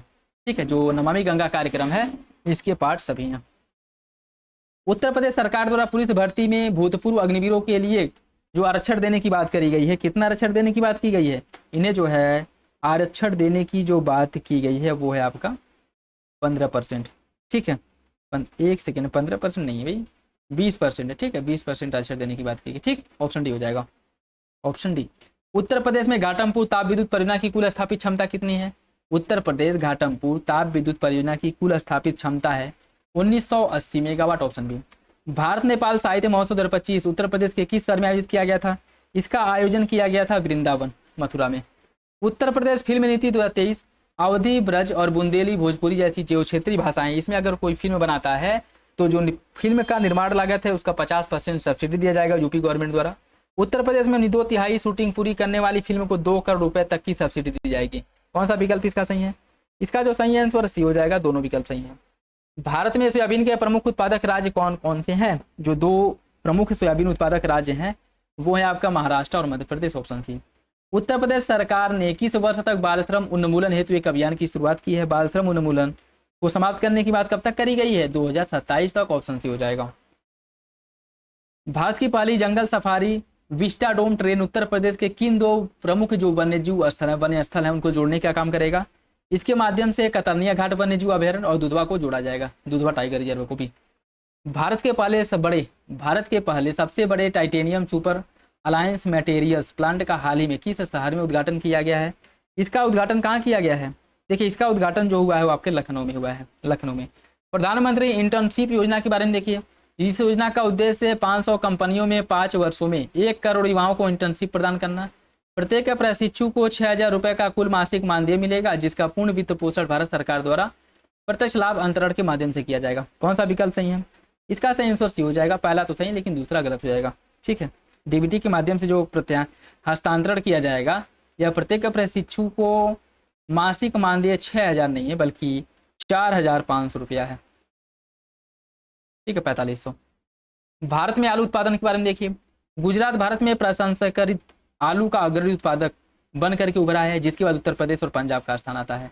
अंतर्राष्ट्रीय आलू केंद्र के अनुसार अनुमान है कि 2050 तक भारत चीन को पीछे छोड़कर के विश्व का शीर्ष आलू उत्पादक देश बन जाएगा। कौन सा विकल्प इसमें से सही है? इसका सही आंसर ए है, दोनों विकल्प सही हो जाएगा, दोनों विकल्प इसके बारे में सही हैं। और ऑल्टर नामक प्रदर्शनी के लिए टर्नर पुरस्कार 2024 किसको दिया गया है? यह पुरस्कार जो है दिया गया है जसलीन कौर को, ऑप्शन सी, जसलीन कौर को। आरबीआई द्वारा म्यूल बैंक अकाउंट का पता लगाने के लिए विकसित एआई संचालित उपकरण का नाम क्या है? इसके द्वारा जिस एआई उपकरण का विकास किया गया उसका नाम है mule Hunter AI, mule Hunter artificial intelligence. ठीक है, mule Hunter, option C.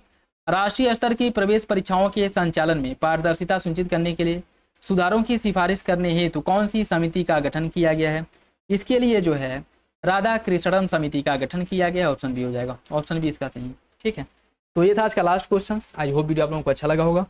Video पसंद है तो लाइक करिए, चैनल पर नए हैं तो सब्सक्राइब कर लिए, और किसी क्वेश्चन को लेकर के कोई डाउट हो कमेंट बॉक्स में कमेंट करके पूछ सकते हैं। ठीक है, देखिए कोशिश करा जाएगा कि जो आपके करंट अफेयर वाले सेक्शन है उनको भी प्रॉपर कवर किया जाएगा, और शाम को एक स्पेशली करंट अफेयर के लिए वीडियो लाया जाए। ठीक है, जिसमें एमसीक्यू जो एमसीक्यू है ऑब्जेक्टिव क्वेश्चन के माध्यम से करंट अफेयर को कवर कराया जाए। बाकी ये वीडियो आप लोगों को कैसा लगा अपना फीडबैक जरूर दीजिएगा, और जो लोग पेड गुरु ज्वाइन करना चाहते हैं चार्ज उसका कम करके 100 रुपये कर दिया गया है। ठीक है, तो वो आप लोग ज्वाइन कर सकते हैं, जहाँ पर वेरियस कोचिंग इंस्टीट्यूट के अपडेटेड करंट अफेयर से रिलेटेड जो प्रैक्टिस सेट है वो भी मिलेंगे, जीएस के एक प्रैक्टिस सेट मिलेंगे। ठीक है, और सब्जेक्टिव टेस्ट सीरीज भी हैं।